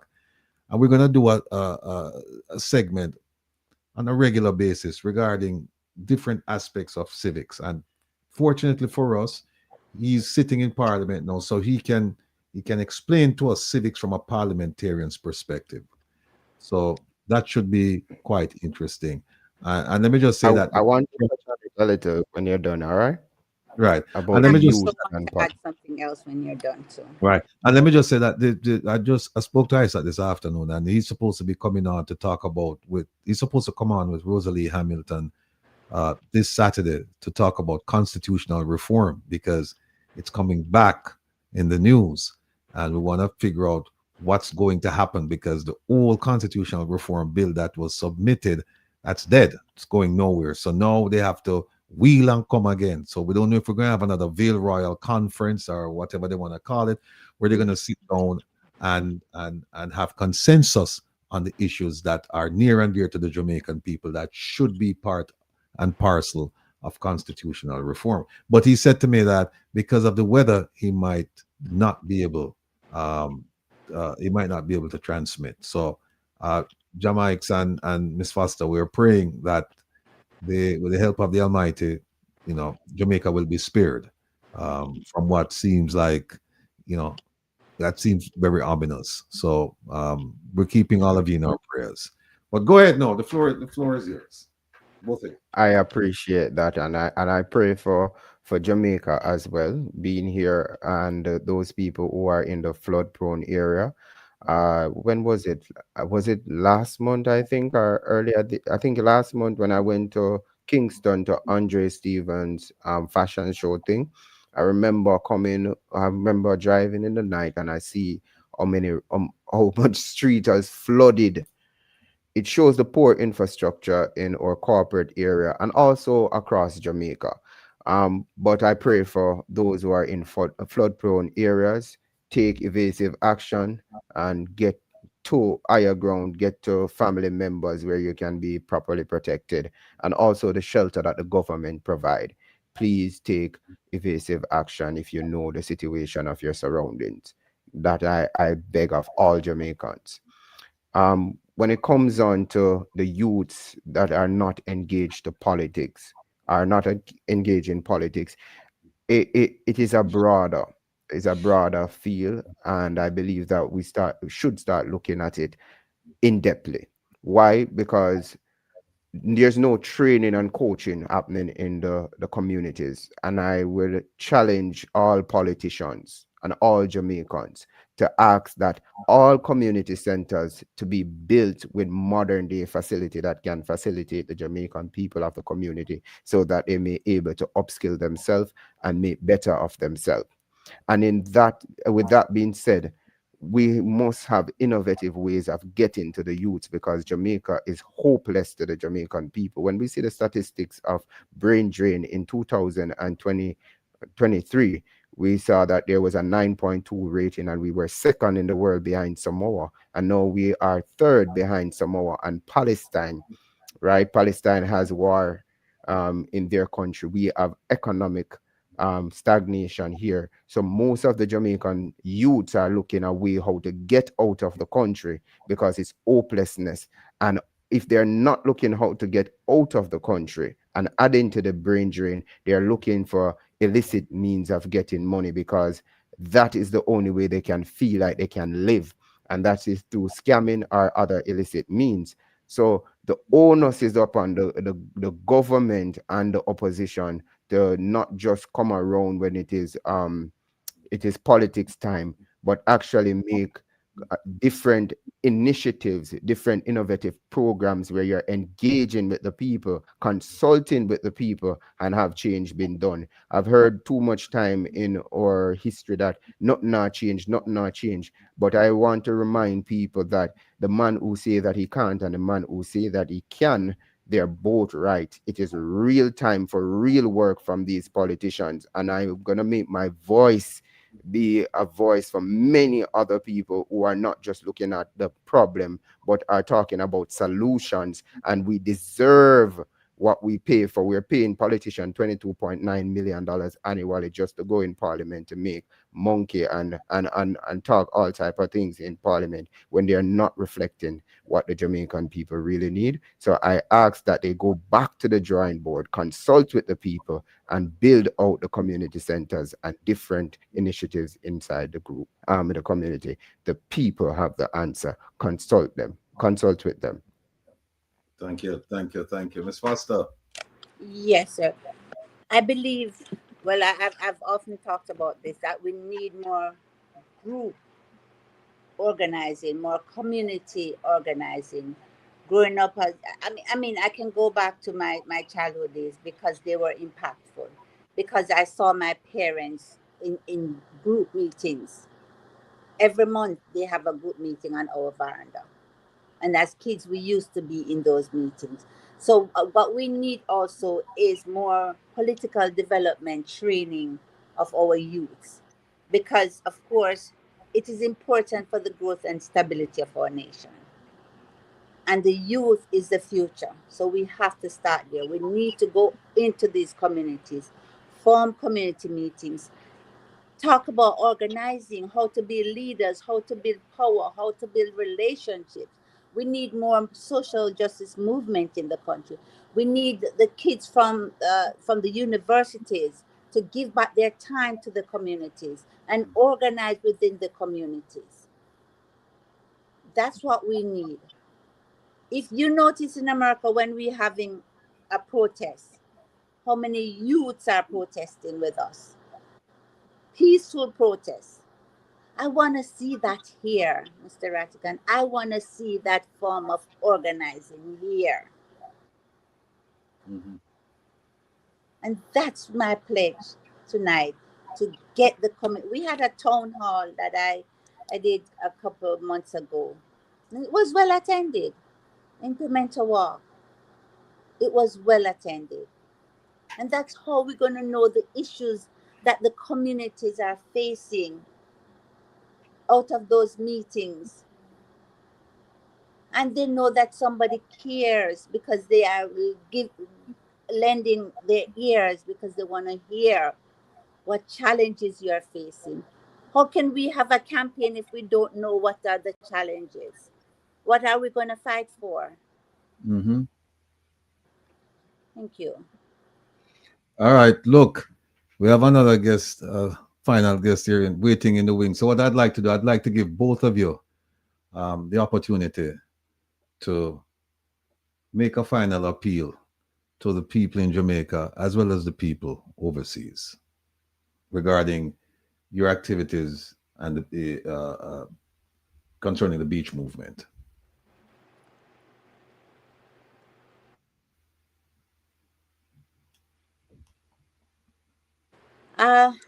Okay, so my final thought is, now, this is a new movement, and in order for us to grow, we need funding.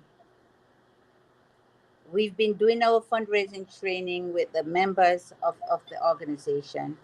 We've been doing outreach.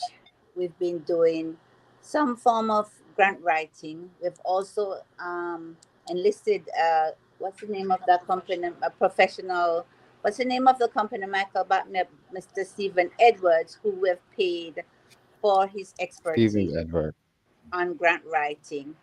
And of course, we need to have at least 3 to 4 persons or 5 persons, full-time staff, where we can dedicate the time to go into the communities, go into the hotels, go to the hotel gates, talk to hoteliers, go to the airport.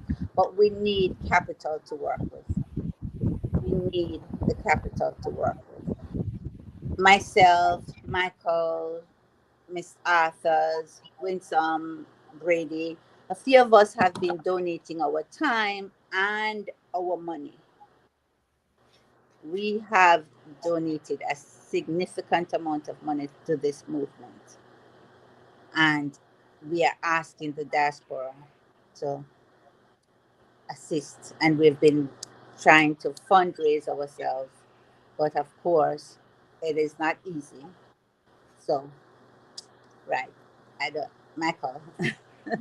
No, Regarding the diaspora, look, you always have a place here at this table. We're family, and so when you have the plan and you're ready for, you're ready for people to examine it and to provide whatever resource they can, then please feel free. You don't need no invitation. You just, the Jamaics know the routine. You just say, "May I come on and may I have something I want to talk about," and that's it. Mhm. Appreciate. So, as Miss Foster just said, that we have been doing our weekend or Saturday outreach. We have a very ambitious goal for December 15, where we want to mobilize enough tourism worker and also to impact the communities to know that we are here for change. Change is the only thing that is constant and consistent, and we believe in that. That is the reason why we have taken the opportunity to invest $500 US in training with Mr. Stephen Edwards. He is a community-based organizer and also a grant writing coach and professional when it comes on to outreach. So we have taken that approach to invest in the human capital of the organization, to expose ourselves to knowledge and able to reach international organization to get funding. What we don't want to do is we don't want to be asking too much of our hotel workers at this time, because we know of the economical strain and how mental illness is rocking Jamaica. So what we are doing, we are trying to outreach to different places so that we are able to impact the Jamaican people in a positive way without have to be asking them to rely on their monies for their food, for their family and themselves. So we welcome anybody who have any type of donation, even a case of water when we're going out there.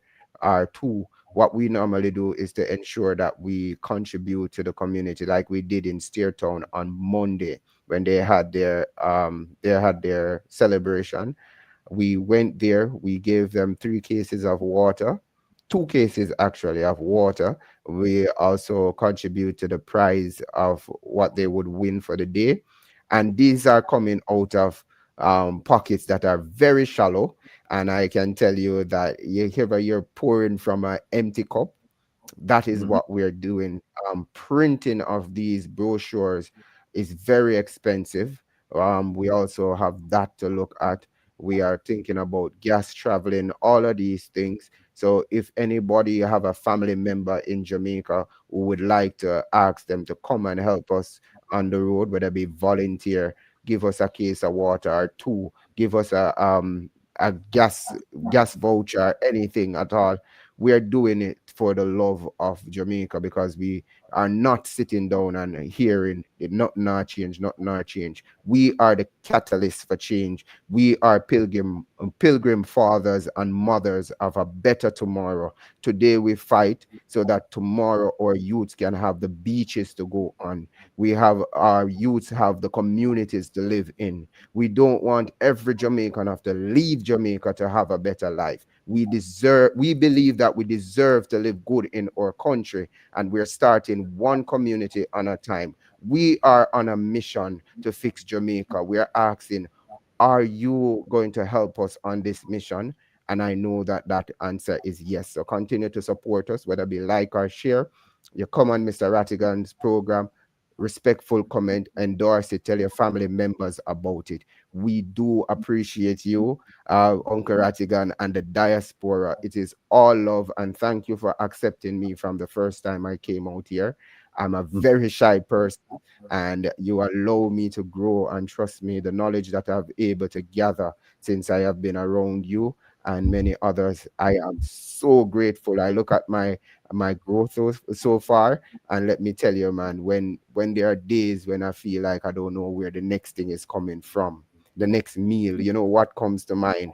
Oh, I'm filled with knowledge, and I appreciate that so much. So continue to support NHW and JABEM, Jamaica Beach Birthright Environmental Movement, and National Hospitality Workers Union are here to make the change that Jamaica deserves.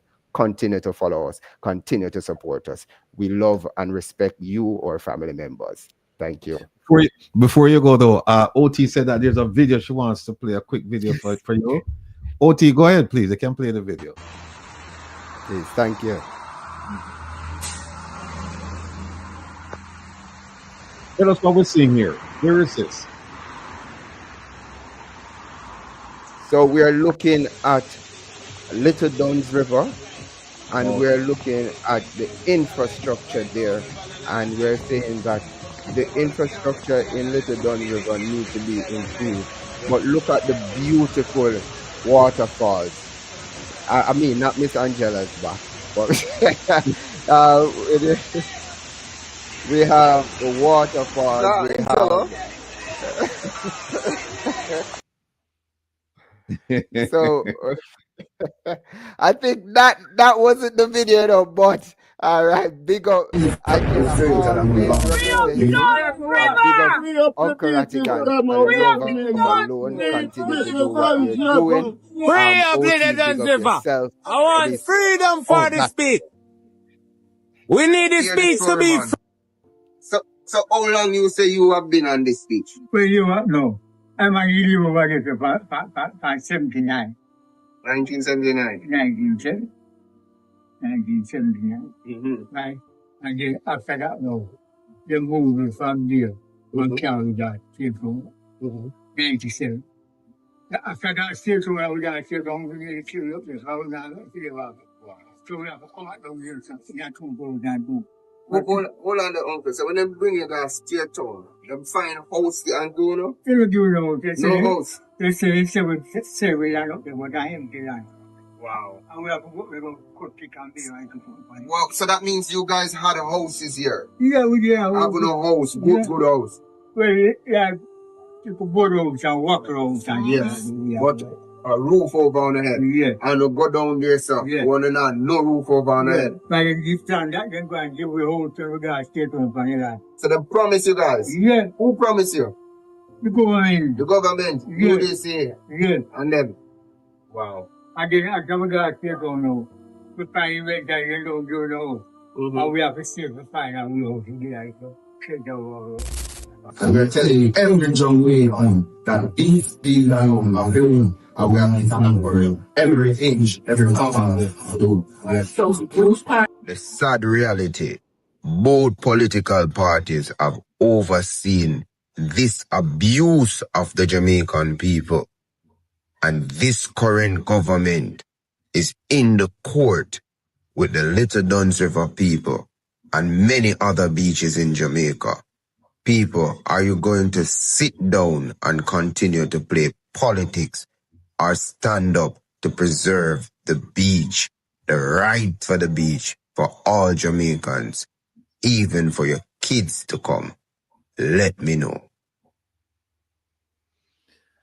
Powerful indeed. Look, want to thank Jamaics and Miss Foster, our family members, and let them know that them don't need no key for this door here. The door is always open. And all the accommodations are in place. So just stop by whenever you feel like. We look forward to hearing from you. And we're going to support the initiative that you have. But we need what happened, you know how it is. We have to just keep spelling out the message, because once is not enough. So we need to see your face in the place, and the need for come back. And the more you come back and the more the message there is, the more it gets seared into people's minds and in them heart and soul. And that's where we're going to start from. Because one time you know it though, you can't change a mindset with just one of them. So I just want to thank both of you for coming on tonight, sharing all the things that you're doing to ensure that we have some rights to the beach. You know, hopefully we'll have full access to the beaches, but at least you're making a step and you're taking a step in the right direction and you're fighting for it. And like you, Miss Foster, until my soul takes flight, I will be doing this work. It's a pleasure being here. And as Lila Watson said, if you have come to help me, then you're wasting your time. But if your liberation is bound up with mine, let's get to work. And I'm ready to work. Yes, indeed. Thank you very much. Thank you. All right. Take care, Jamaics. Big up on yourself. Okay. Take care and blessing. All right.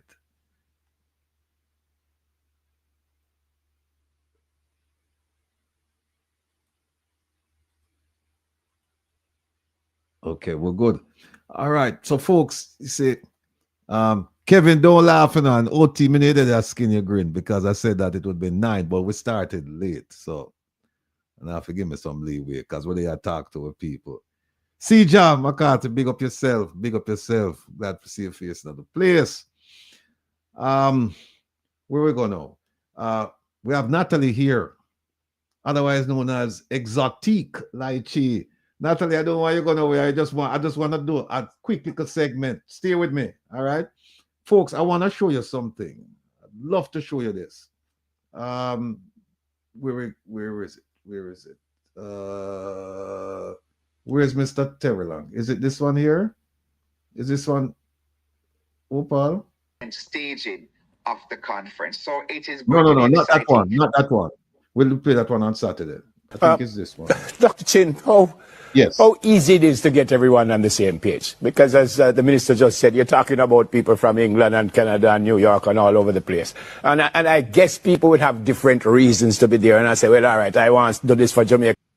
Let me just stop and kind of set it up for people. This is a recent interview about the upcoming Global Jamaica Diaspora Council election.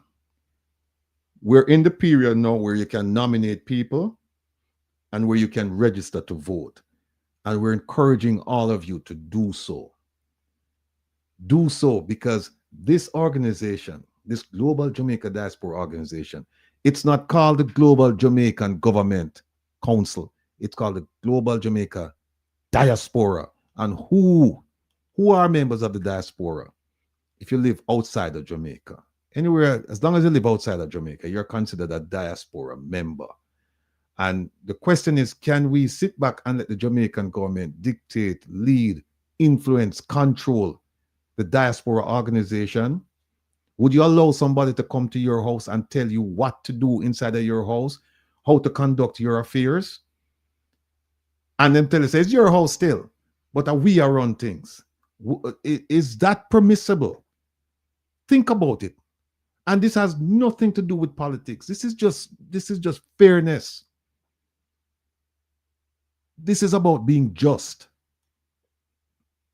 This is about being righteous. How can you allow people to come into your house and tell you how to run and set it up and tell you that you must serve them? They will tell you when you must do what they want you to do. I'll let you listen to this interview. It's a short interview, and then I just want to show you 2 little things out of the document. Because somebody said, no, I want to do that for Jamaica. How easy it is to get everyone on the same page? Well, we're an advisory role. So pretty much our input, whether they... You hear that? We, the diaspora members, we're in an advisory role through this organization called the Global Jamaica Diaspora Council. Advisory. People, the Jamaican government have a whole heap of advisors paid.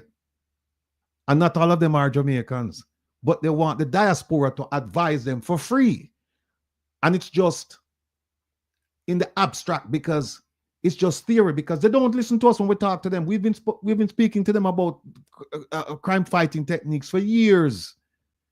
And them say, we chat too much. We don't want to hear nothing from them. There are other sectors that we've spoken to them about. And what they do, they have them people, them set up in this organization. And if you ask them, what contributions have you made to the people of Jamaica through your sectorial assignment? Your sectorial assignment. What have you? Nothing them can't tell you. Nothing. And by the way, I'd like you to know this. The Global Jamaica Diaspora Council was established in 2020, January 2020. And it took over from a group that they used to have in the diaspora called the Diaspora Advisory Board. Now it's 28 members all across the globe. 28 members. Do you know that in 2020, 20 out of the 28 members were selected by the Jamaican government? 20 of the 28 people who are supposed to represent Jamaicans living outside the country, they were selected, not elected. They were selected by the Jamaican government. Only 8 people were elected. Did you know this? They differ or not, all our input gets collected within the diaspora department, and everything gets used. So it's not a conflict, even though we have differing opinions. The conflict is less than you would think because all ideas are brought to the table and heard. A lie. Come on now. What do you mean the conflict is less than you think? The conflict is real. There's a widening chasm between the diaspora and the Jamaican government. And it's widening because of people like you and the person who's going to speak next. That's why because we're not honest with ourselves. Because what we do, we want to rub shoulders with the so-called elites. We want to make friends with them. We want to get a link with them. That's what it is. It's not about the people. I want to ask the people overseas who represent the diaspora, when was the last time you put on a program for help diaspora members who are in need of legal help, diaspora members who have mental health issues, medical issues, diaspora people who need to traverse the social services terrain and they just need a little help? When was the last time you helped the diaspora members who are homeless? Diaspora members who live in a shelter? I've gotten the calls from women living in shelters with young baby, Jamaicans. What uno do to help them people there? Charity starts at home. And listen to what she going say now. What I'm going to talk about is how the Global Jamaica Diaspora Council can help the Jamaican government. I am not saying that we shouldn't help the people of Jamaica, but I'm saying we have people here overseas who are suffering as well. Make the little something, make them stretch it out. And try and help as many people as we can. But don't forget the people who live here. Because at them you represent. At them I vote for you. The people in Jamaica cannot vote for the Global Jamaica Diaspora Council members. They can't. They can't. Here we go. Oh, beautiful. Tell me about this election now. How people nominate, where they go, when they go, and what they do. Well, again, they say connectmeja.com. There is an eligibility requirement. Persons must be of good standing. Persons must demonstrate a willingness, to work with other council members, not to bring the council into disrepute. Persons must demonstrate a willingness to work with the government of Jamaica because. You hear that? You hear that? All of that is about Jamaica. Me, them I talk about. People like me, them I talk about. Because we don't believe that the Global Jamaica Diaspora Council should be controlled, directed, led by the government of Jamaica. We believe it should be a standalone organization. And when I say standalone, and as a result, you can register it as a 501c3 charitable organizations where we can raise funds to help not only the people living overseas, but the people in Jamaica. That's the way you do it. But you know why it cannot be done that way? You know why it cannot be registered as a 501c3? I am going to show you. Let's finish this interview here. Ultimate is an advisory board. So irrespective of your political opinion or affiliation, the interest is the idea is what is in the best interest of Jamaica and how do we. You hear that? What is in the best interest of Jamaica? Now, this gentleman here, I invite him to come on the program. He's in charge of diaspora affairs for the government of Jamaica. Junior Minister Terry Long. And I invite him to come on the program. And I'll know him fought for me. And he won't come because the position that he is espousing is indefensible. You can't defend it. He wouldn't make somebody come in his house and tell him where he can do from where he can't do. He wouldn't do it. But yet, they want to sit down on the mass in Jamaica and then tell the diaspora organization, I said, listen, this is our national priorities. This is what we want you to do. And you better support us when we put on a function. And by the way, the things that I'm telling you, they're in writing. They're in writing. And I'm going to show you some of them. Here we go. move forward, because all ideas can contend. So we provide a space for that. We also work with our overseas missions, embassies, high commissions, and other departments overseas, along with other wider diaspora communities, just to get this thing going. The diaspora elections will be managed by an election committee, and across the 5 regions, 3 in the United States, 1 in the UK, and 1 in Canada. And the election committees, they will manage the process of going through vetting the candidates, ensuring that the voter registration is taking place, and ultimately advise us as to who the winners are. Yeah. Oftentimes, people who are here, we think that the diaspora have no clue as to what's happening here. Really, they're out of touch, really, Dr. Chin, how is it that you, in your role, managed to stay connected to what was really happening on the ground? There is this ideal that how we want Jamaica to be when you're living outside of Jamaica, and then there's actually what's happening on the ground. How did you manage to stay in touch with what was really happening here?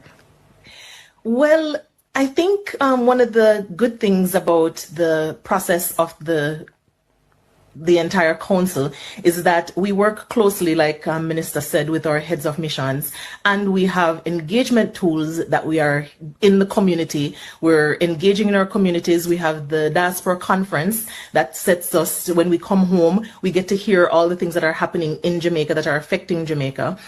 We are connected with our heads of missions so that we know exactly what does Jamaica need. So there does come a point where it's a little difficult trying to remain in contact with Jamaica. But I think the important thing is that we remain on the ground because we're connected with the heads of missions, with our diaspora engagement options that the government has offered, such as the diaspora conference. So we're able to get as much information as possible to understand exactly what is needed so that we can provide the resources within our network to be able to assist. Yep. So I understand very clearly that this is all about the government of Jamaica. And you hear she say, oh, we have the diaspora conference. They gave 10 reasons why they had the diaspora conference last year in Jamaica, right? I'm going to read you the 10 reasons, and I'm going to show you at some other point the document itself. One, they said, number one reason is, it's in Montego Bay, so we have sun, sand, and opportunities. That's the first reason to come to the diaspora conference. The second one, they said it's post-COVID reunion. It's the first conference since we have experienced COVID-19. Let's jam in Jamaica. Let's party in Jamaica. 3, party in paradise. Come to the conference and enjoy the Jamaican entertainment scene. 4, discover authentic Jamaican crafts. Take a piece of our island back home with you. 5, taste of Jamaica, jerk chicken, jerk pork, patties, and more. 6, dream home hunt. Come and find your piece of paradise. 7, island adventure. Come to the conference, then enjoy a Jamaican road trip. 8, reconnect with your roots. Visit your old stomping grounds. 9, diaspora influence. The conference will include a diverse agenda. Learn how members of the diaspora can get tangible benefits from active participation in the global Jamaican community. And 10, network in paradise. Build bridges, make waves. Me no hear nothing about the sufferation and how we are going to deal with that. This is all about, this is a money-making thing, and what they're doing, they're using the people in the diaspora. Using the people in the diaspora to gin up all the support they can get for financial investment in Jamaica. That's all this is. That's all this is. Now, let me show you something. And I'm saying there's no politics involved in this. No, this is about righteousness. This is about doing what is just with the people, right? You hear me say that they might run the thing. The Global Jamaica Diaspora Council is supposed to be run by the diaspora. And the best way to do it is you get a unified group of people. You form a 501c3 in America, and I'm sure they have the equivalent in Canada and Europe and the UK, a charitable organization, so that you can put together your resources. And when you have a catastrophic catastrophic event in Jamaica, like a hurricane, an earthquake, whatever, we can band together and send resources. But we want to know how our resources are got, because up to now we don't hear one to the 300,000 plus American dollars that we send down there after COVID. We don't hear nothing about that money. We don't hear. But let me show you, for those of you who say, oh, Rattigan just, make a whole bunch of noise out here and, him just set things. Let me show you why I them run the things. This is a term of reference. The terms of reference. This is the Bible. This is how them run the thing. Right? Look at that. You see that? Away there. See it? Go up. Go. Sure. All right, you can see that, right? You see that? Governance structure of the Global Jamaica Diaspora Council. Look Parkway. Roman numeral 10, the X. You see right there? It said, the Global Jamaica Diaspora Council will be led and will be supported by 4 individuals. This whole organization, global organization, of 4 people are run it. Look on the 4 people we are running it. The first one, the chair, will be the minister in the Ministry of Foreign Affairs and Foreign Trade responsible for diaspora affairs. That's a gentleman you just saw talking in the interview. Minister Terry Long. The second one is a vice chair appointed from among the diaspora members of the council. You hear that? Appointed. Appointed by who? Appointed by who? Appointed by, and by the way, that's the lady who was on the program a while ago too. A vice chair appointed. Who are going to appoint this lady? It says appointed from, but who will actually appoint this lady? And let's say it's a diaspora. We are going to appoint her. We are saying, yes, we have a vice chair. So that's 2 members. Look on the next 2.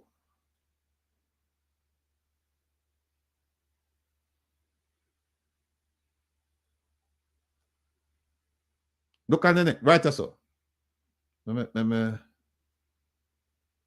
So I can't see me. Right so. You see, right so is a vice chair appointed from among the diaspora members of the council. So somebody I got to do the appoint. I go appoint. And we know it's not the diaspora who do appointment. It's the government of Jamaica who do the appointment. Now look on the next person. The Undersecretary for Diaspora Protocol and Consular Affairs. That's a Jamaican government official. That's 3 of them. And the 4th one is the Director of the Diaspora Affairs Department in the Ministry of Foreign Affairs and Foreign Trade. Now, people, tell me if this is what I want. Tell me if this is what I want. See what the thing I name me now. See what thing I name? Global Jamaica Diaspora Council. It's the name Global Jamaican Government Council. And I saw we just allow them to run the thing. Look on the logo over here, so Ministry of Foreign Affairs and Foreign Trade. See it over here, say now. See it there. See it there.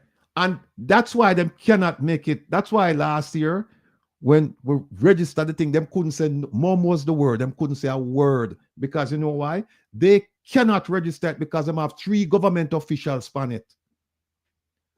And 1 stooge. 3 government officials and 1 government stooge. Somebody who them feel them can't work with and them just appoint the person. That is what happened. No, me know it's a lychee there and we have to get her in, but me just want to show you something else. Just want to show you something else. Hold on.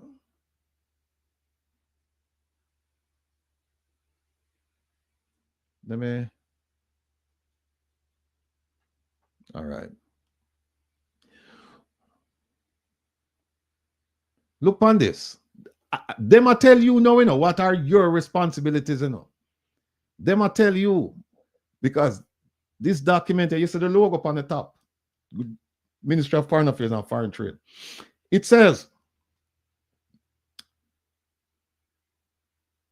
The work of the GJDC presents an exceptional opportunity for who? For the government and the ministry to engage with a wide range of stakeholders whose views, perspectives, networks, and resources are what? Essential to attaining the national development priorities of the government. And that proactive, explicit, and far-reaching efforts will therefore be made to utilize the GJDC as a source of advice, ideas, inputs with respect to what? The government's priorities at home and abroad. See, Tiana, me make it up. It's all about the Jamaican government. What about the Jamaican people in the diaspora? What about we? And then if you ask them, so how do you help the people in Jamaica? How is it Global Jamaica Diaspora Council? How is it helping people in Jamaica? It not help nobody. No make them fool, you know. That's why them not coming around here, you know. Because this document here is them death sentence. This document is there. They cannot argue because are them right? Listen, you know. No, watch ya. And it's all about everything. When you read the whole thing, it's all about Jamaica. My little part where them said them are going to help we in the diaspora. But ask yourself a question: how has the Jamaican government helped anybody in the diaspora? How? We are going to deal with this. We'll deal with this Saturday, man. We'll deal with this Saturday. Look on all one of them things. It's to create an enabling environment to attract diaspora investments to foster entrepreneurship, business development, innovation, and direct investment, including diaspora bonds, financial and money market instruments. I know we them a talk about. I know we them a talk about. How many of we can do all of that what them a talk about right now? So.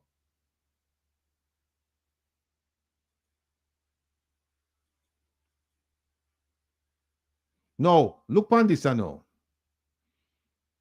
Look on this. Come on. All right. You see that? Promoting the well-being of Jamaicans in the diaspora. Look at what it says. It says, the National Diaspora Policy, the draft, it's now been finalized. It says, articulates the government's, they're talking about the Jamaican government, the government's firm commitment to address issues that affect the well-being of the diaspora.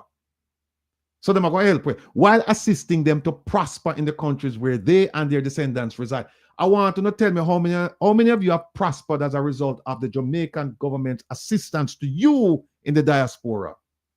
How many? Talk to me, my people. Talk to me.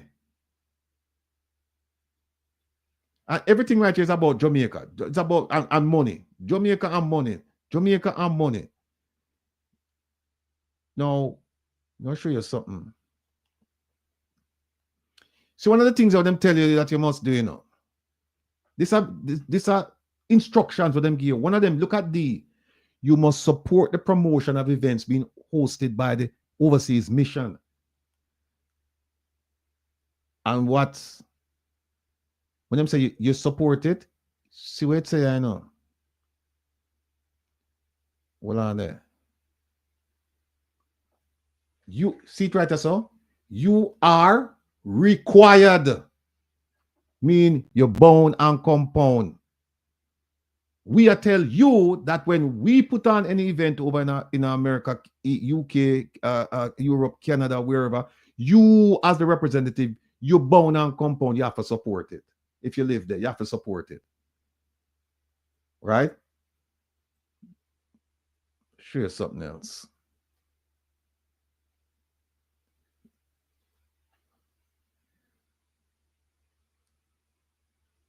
No, they might talk about appointed, them appoint people. And look and say, they might appoint you, you know. I remember me tell you, say, them do the appointment. It's a short list of the proposed appointees will be sent to the elected council members for review. But it not stop the so. See what it say? Prior to the final decision of the minister. Look at the bottom. The review will not be determinative, as the final decision regarding confirmation of appointments will be that of the minister. So even if you want to say you're going to appoint people, you're going to refer people, and you're not going to have on a meeting and say, if we want, the minister has the right to say, no, I don't want that person. Where the minister live? The minister not living at the diaspora. But him I go tell you how to run it. No, he must tell you how to go run. He must tell you how he might run it. And one more thing I want to show you.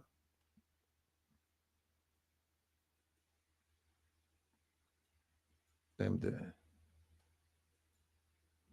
Look at this. More than one thing, but look at number 30, the 3 X's. It says discussion and documentation produced within or by the council should be held confidential and not disseminated externally without the written permission of the chair. So if we have a meeting now, if me in the Northwest and we have a meeting and me want to come now and go up on my platform and tell all of you, say, listen, this is what we discussed, this is how we're going to do it, and blah, blah, blah. You hear them say?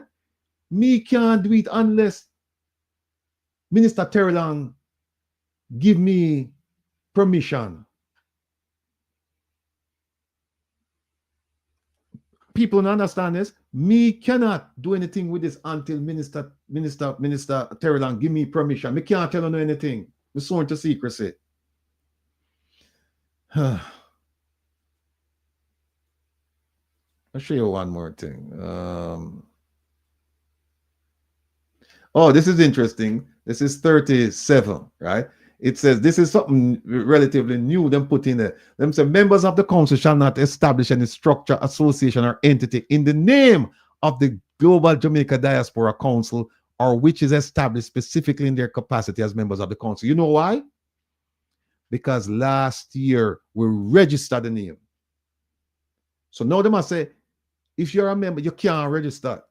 You can't register the name. Then look, the best way to have people not register your name, you know, is for you to register your name. Register, be proud of your name. Register your name. And once you register, nobody can use the name. Because if they do, you send them a cease and desist order and saying, no, this name is registered to us and you cannot use it. And legally, you can take them to court and you can recover judgment against them if they continue. But them can't do it because it's run by the Jamaican government. So them can't do it. They can't do it. So them put that in there after to deal with what happened last year. Now, I just want to show you something. Where is it? Look at this. Look at this. The chair may terminate the appointment of a member if he or she, and then talk about if you breach this and if you breach that. The chair, you know, I go terminate you. Not the people who send you there, you know. Not the people who vote for you. The chair, I go terminate you. People, as the song say, open up your eyes and see. Open up your eyes and see. No Sankey can sing so. No Sankey can sing so. Them never even say I could do it jointly. Them just say, no, we going to run it. And the person, the one representative from the diaspora, we are going to appoint that. We are going to deal with that. We are going to deal with that. You think them people can deal with me? You think, because here's what happened. Me not have to raise my voice and cuss and carry on with them, you know. Me I give to them chapter and verse. And that is because we are not reading these things. We're not comprehending these things. We're not absorbing these things. This organization can be a hell of an organization, you know, not only for people living overseas, but also for people living in Jamaica. Could be a hell of an organization, a force to contend with. But it should not be connected to a government. It should not be. The people within the diaspora, they have a right to decide their fate, their future, their destiny. It should not be left up to 3 people and a government stooge to say, we are going to tell you what you need to do. We control this thing. It cannot be like that. It cannot be like that, people. And the thing about it is this, with the election, they can't do what them doing in Jamaica. No vote buying can't go on. No vote buying can't go on. This is a straight election. No vote buying can't go on. And them start up with some foolishness. And I'm going to tell you on Saturday, I'm going to show you the evidence. Them start up with some foolishness. But me see life as a marathon. Me not see it as a sprint. And hear them say them welcome. Part of their mandate, you know, is to engage all voices in the diaspora. But they will never engage the voice of a Rattigan. They won't. Because them know them can't come tell me no foolishness. Because I can't read. And I can't understand. And equally important is that I'm not afraid to raise my voice. I want to say raise my voice, not shout, but point out things to them, to talk to them. And say, no, what you guys are doing is completely wrong. And here are the reasons why. I will articulate to them. So me not have to cuss them out. Me can just deal with them nicely, diplomatically, intelligently. And that is what them afraid of, because them want to come. And the moment you start talk to them from an emotional standpoint, you have lost. You have lost. You have to come to them with facts. Remember this, you have a right to your opinion. You don't have a right to the facts. That is the problem for them. So people, see the thing, yeah? We want to go out. See, registration started last week, Wednesday. Nomination as well. And the election is from the 20th of November to the 13th of December. I want all of you to go register. Register. If you really want this Global Jamaica Diaspora Council to represent you, to do the things for you that you would expect from a group of like-minded, a group of patriots, a group of your peers, a group of your family members, to band together and do things for each other and for the people in Jamaica. If you want that, you need to go register. The lady who's the representative for the Northeast, and I've been told that the Northeast will stretch from, those of you familiar with the geography, from Maine or Vermont all the way down to Virginia, all along the eastern seaboard.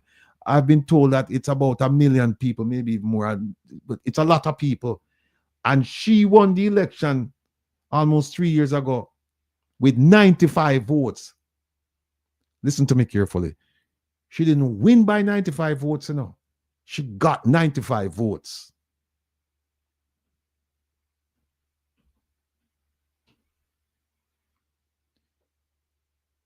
She 95 people voted for her, and she's representing now 1 million people. And I'm sure if I ask most of you along the eastern seaboard, if you don't know her, you know, tell me no. In fact, a lot of you know her because she's been on my program twice. That's how a lot of you would remember her. And if you recall, when she came, she had no clue about the terms of reference. No clue. Like a baby in the woods. And you cannot vote for people who are going to continue this policy where they will have the Jamaican government run the diaspora organization. You can't vote for somebody like that. You're voting against your interest. You're voting against your interest, my people. See the thing on the screen there, you know? See it on the screen there. See the code there, where you can scan with your phone. See the website. www.connectmeja.com. www.connectmeja.com.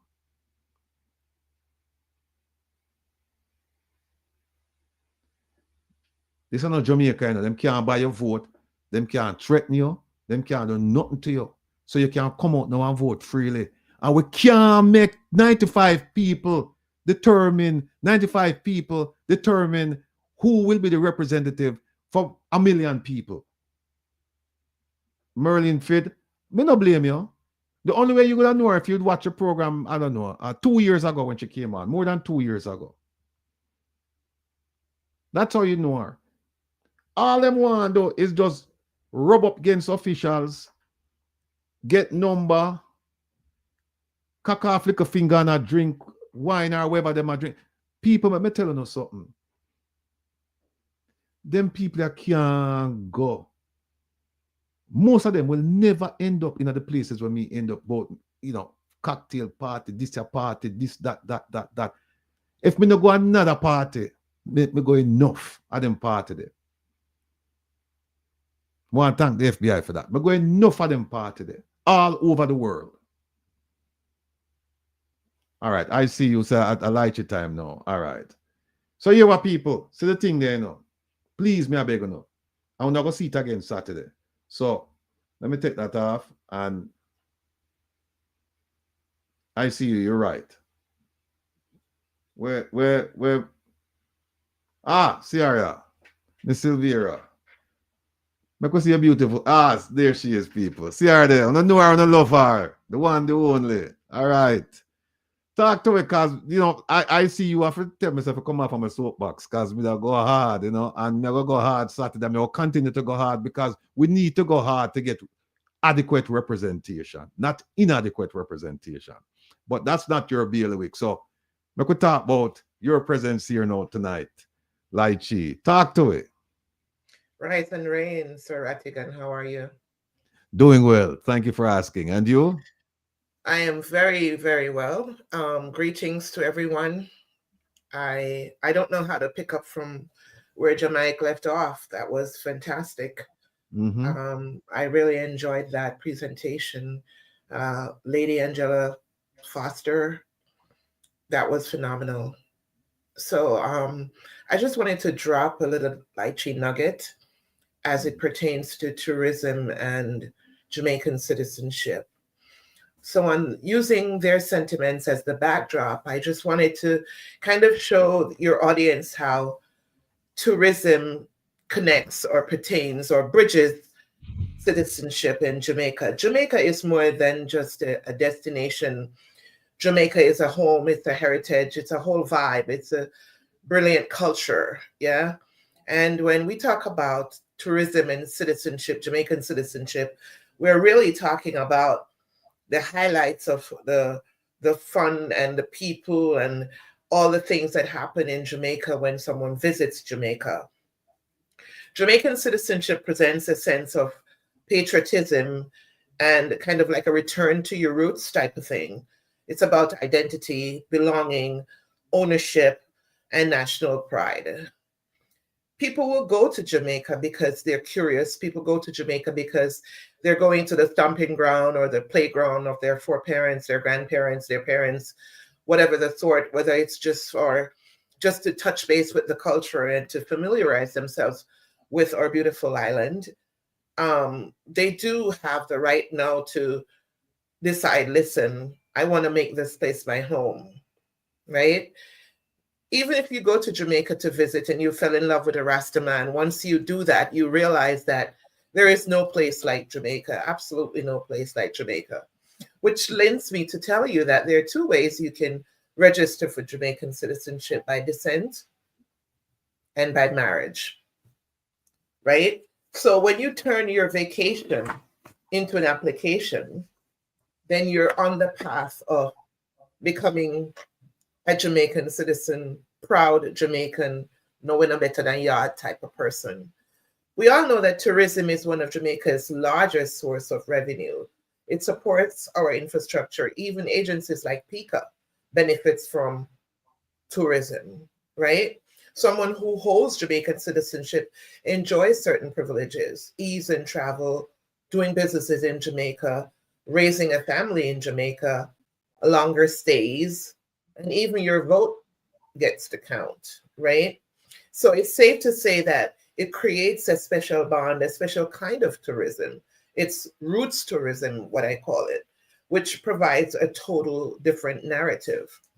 Someone visits Jamaica and they're going to Jamaica maybe because they're going to a destination wedding, right? But when they're going back, when they're returning to Jamaica for a second time, the narrative change. I'm going home. I'm going home. I go back to my yard.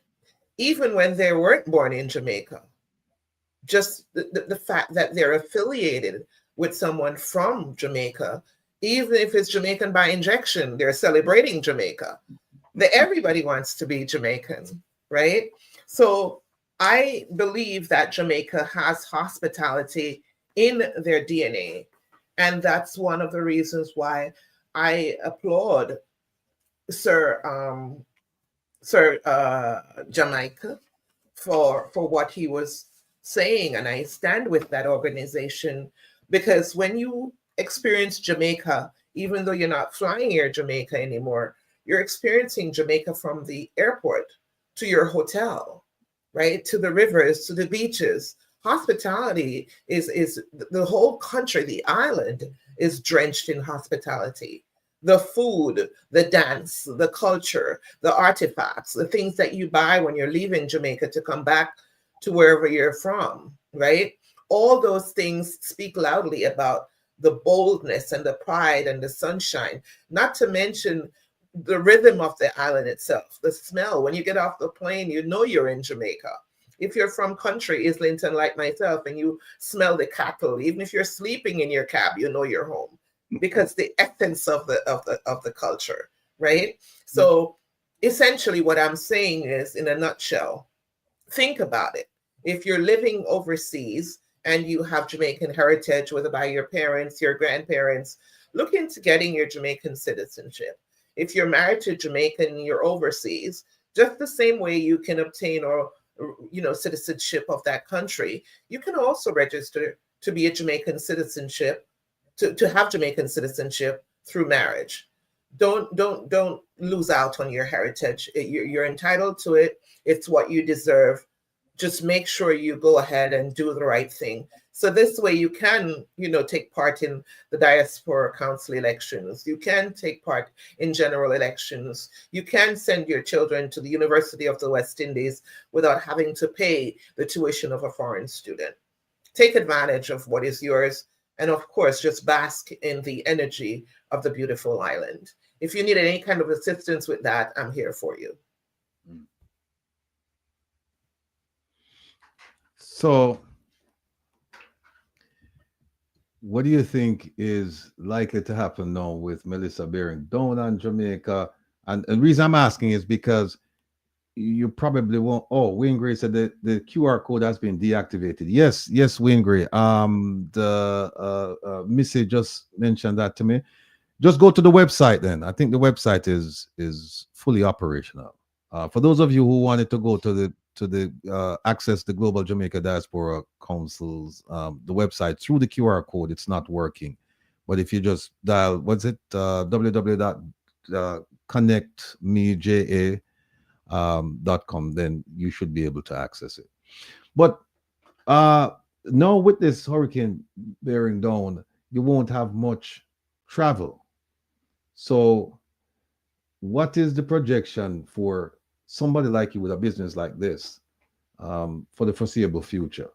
God forbid something should happen catastrophic to Jamaica, but how will this affect you in terms of the tourism and the things that you just talked about?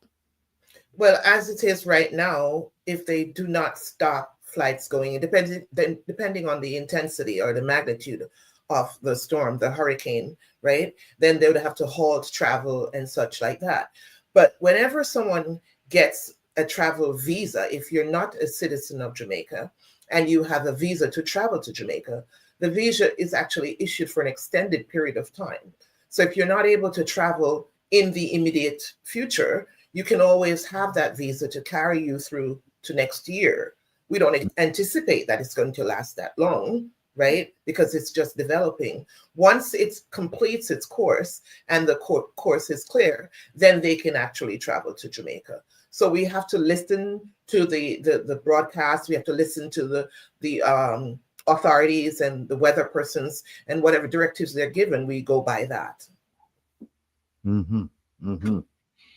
You know, I'm just sitting here. I'm just concerned. I'm getting a lot of reports on my phone about this Melissa, and you know, we all have family there, and I'm just praying that you know, we will be spared the brunt of this storm, because I'd hate to see something like this happen to Jamaica. Absolutely. Because Jamaica is not prepared for this. No matter how much you talk about emergency preparedness and all that stuff, we're not. We don't have proper shelters. Because I saw the last hurricane, I saw the shelters were, a lot of them were classrooms, and you know, they have the decorative bricks. So and for ventilation, you know, they have spaces between the decorative bricks. And you can just think about a projectile coming through that thing, based, you know, because of the wind and people inside there. It's just going to be terrible. So I'm telling you, my heart is heavy, because I'm just hoping and praying that you know, we will be spared. But apart from that, what is the biggest challenge you see with people coming to you and they're saying that they want to get married to a Jamaican, or a Jamaican coming to you saying, this, you know, you marry somebody and the person wants Jamaican citizenship by descent, not descent, by marriage? How often do you see that happening, and how often do you see, you know, the grandchildren of a Jamaican, you know, they were born overseas, and they say, hey, look, I'd like to get a Jamaican passport? And how difficult is that to get? I mean, how much documentation do you have to provide? Well, as it pertains to Jamaican citizenship by marriage, registering as a Jamaican citizen through marriage, I don't see anyone until that has already taken place. So my client base are people who have already been married, and they are seeking now to register as a Jamaican citizen through marriage. So I don't get to speak to anybody that's not already married to a Jamaican, right? So they come and they want to have Jamaican citizenship registration, and then I assist with that process, right? When it comes to Jamaican citizenship by descent, they can do it through the parents or the grandparents. So it's only extends to grandparents, not great grandparents. Right? So it's the immediate mother or father, grandfather or grandmother. When it comes to the descent, we need to have the petitioner's birth certificate to make sure that the person that is petitioning for that individual is actually a Jamaican. The birth certificate of that person, also, if it's a mother or a father petitioning, then the father and the mother's name has to be on the birth certificate of that foreign national, right? So if you're coming to me to request support with a Jamaican citizenship application by descent, then your parent's name, or the parent that is petitioning, has to have their name on your birth certificate. So if the grandparent is petitioning, so you'll need what? You'll need two sets of, you'll need the petition of you'll need the grandparent's birth certificate, you'll need the person's parents' birth certificate, and you'll need their birth certificate. Yes, but what happens now is the grandparent is the petitioner. So what we look for is your name on your mother's birth certificate, which is the grandparent of the person who wants the citizenship. So it's not necessitated to definitely have the father's birth certificate, as long as the parent, the grandparent has their name on their child's birth certificate, which is if it's a grandparent on the father's side, Right. Does that change anything? Yes, that changes because now remember that sometimes when they were registering back home in Jamaica, both parents' names might not necessarily be on the birth certificate. So if it's a father and the grandfather doesn't have his name on the child's birth certificate, then of course we'll need another source document to validate the claim. You understand? Right. So so in that case, we would ask for the parent's birth certificate to support the application from that end. Okay. How many ways can you become a Jamaican citizen? 2. How about if you register as a Commonwealth citizen who've been in Jamaica for more than a certain period of time? I mean, that wouldn't be you because you wouldn't see those people, but I'm just curious. Well, that takes a different that's a different kettle of fish, right? Because now you're not going to be asking for birth certificates and source documents and stuff like that. So that takes a whole different ball game. That's a whole different ball game. But the most popular, the most common ways to become a Jamaican citizen if you weren't born there is by descent or marriage. How do you renounce Jamaican citizenship? You have to submit an application to renounce Jamaican citizenship. There is a fee in order to do that. And then, of course, there's a letter involved. You have to write and it state what happened and why you need to do that and stuff like that. And can it be rejected? Can the Ministry of National Security, PICA, whomever, say, no, we're not going to grant it? It can be halted.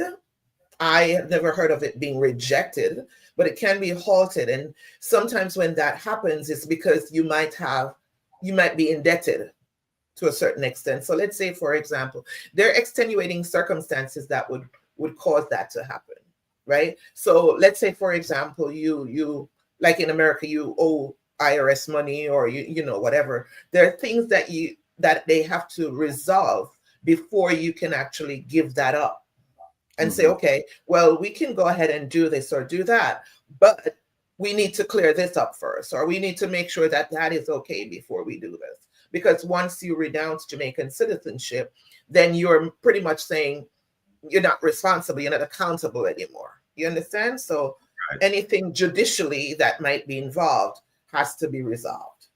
Now, before you answer Opal's question, is it possible to renounce and then petition? Re-elect? Petition to regain your Jamaican citizenship? Yes, you can. And what does that require? Just a letter saying, hey, I want my Jamaican citizenship back? No, it requires a lot more. I think there's also a time frame involved for you to do that. So if you're looking to renounce your Jamaican citizenship, I would suggest that you seek legal counsel first. Speak to somebody who actually knows immigration laws and understands what the statutes of limitations are and the time frames that govern those statutes. So if let's say, for example, hypothetically speaking, if they say, okay, you can renounce it for 6 months, right? Just hypothetically, I'm not saying that is a fact, right? If you go beyond that point, then you might lose the opportunity to now re-register or to register as a citizen once again. But it's not a one and done thing. It's not like, okay, you renounced it, so you can't do it anymore. You can reclaim your citizenship. Because sometimes commonly in the US, you might go, let's say you're going to do certain things, like in certain offices or in the military or whatever. They might ask for you to do that. They might not. Remember, again, Jamaica is part of the CARICOM community, so we support dual citizenship. But if you so choose to renounce your Jamaican citizenship, then I would suggest that you think about what the parameters are. Okay. Opal has a question for you. What are the advantages of a U.S. citizen of Jamaican parent descent having a Jamaican passport? Very good question. So if you are an American citizen, which means I presume you were born in the U.S., Now you're requesting Jamaican citizenship by descent, which means by your parents or your grandparents. One of the very first benefits of doing that is to know that when you go to Jamaica, let's say you're going to Jamaica with your father, who is, let's say for this conversation, is a petitioner. They're going to tell your dad is going down to build a house, you know, to leave something behind for you guys. Now, your dad can stay as long as he wants until the house is completed. You can, because you're going to Jamaica as a visitor, not as a national. So they're going to give you a set amount of time. I think it's maximum of 6 months to stay in Jamaica if you're not a Jamaican citizen, unless you have certain visas or something that gives you an extended period of time. But if you're just going as a tourist, then I think the maximum is 6 months that you can stay in Jamaica. If what you're doing requires for you to stay longer than that, then you're going to have to leave your father, because now you're doing business and you have to leave because your time is up. So it gives you a longer stay, right? It also gives you the opportunity to book certain hotels without having to pay the additional cost as a tourist. You're booking a hotel, but you're booking a hotel with a Jamaican passport, right? The other thing too is you can invest in Jamaica. You can do business in Jamaica. You can actually have your children go to high schools or colleges in Jamaica as Jamaican nationals, right? You can also, let's say, for example, my grandfather died and left a piece of land, and I need to go down and, you know, get my name on the deed and, you know, stuff like that, and to have it probated and whatever. I need Jamaican IDs. I need to have certain, you know, like TRNs and whatever. It all starts from having Jamaican citizenship, passport, paperwork to support those applications. That's just some of it in a nutshell. Let me ask, this question is kind of like an immigration type question, but I can see the connection to what you do. There are people, and I get this question asked a lot of times, people with two passports, a Jamaican passport and an American passport, for the sake of the conversation. And then when they're leaving the US, or when they're entering Jamaica, they use the Jamaican passport. And when they're returning, they use the American passport. Any issues with that? I haven't heard of any issues with that in the past. Because what happens is traveling to Jamaica on a Jamaican passport from the US is okay because of the dual citizenship thing that they have, right? What will allow you to come back in the US is the fact that you, one, either have a green card, right? Or you have a US citizenship, right? Document. So yes, you can go to Jamaica on your Jamaican passport and you can return on your US passport. I heard, however, that that's being reviewed. I'm not sure if that's going to be a thing in the future where you can only travel with the qualifying passport. So let's say, for example, you're a US citizen. In the future, I'm hearing that you will have to travel to Jamaica on the US passport. I don't know how, you know, feasible that is, how that's going to happen, because Jamaica is part of the CARICOM community. I don't know how that's going to happen, but going to Jamaica with your Jamaican passport is quite okay, because that gives you the opportunity to have a longer stay because you're entering Jamaica as a national. A politician recently returned to the United States and referred to the United States as home. And I know that there have been checks to determine whether or not this person renounced her U.S. citizenship in order to sit in the parliament. And there's a lot of buzz going on around that situation. But if you sit in the parliament with a green card, you have to pay taxes, yeah? American taxes, to the best of your knowledge.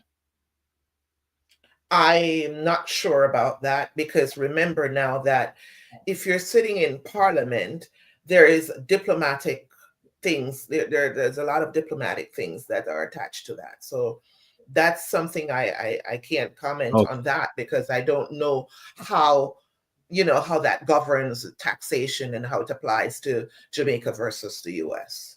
Right. And the thing is, if you're the diplomatic that diplomatic title, it doesn't apply to everyone who sits in Parliament. There are only certain people. Correct. Will get that. So that's right. Where So yeah. So it's definitely on an individual basis. There's no blanketed clause or procedure for something like that. What is the most challenging thing you faced in dealing with Jamaican citizenship, and how did you get around it?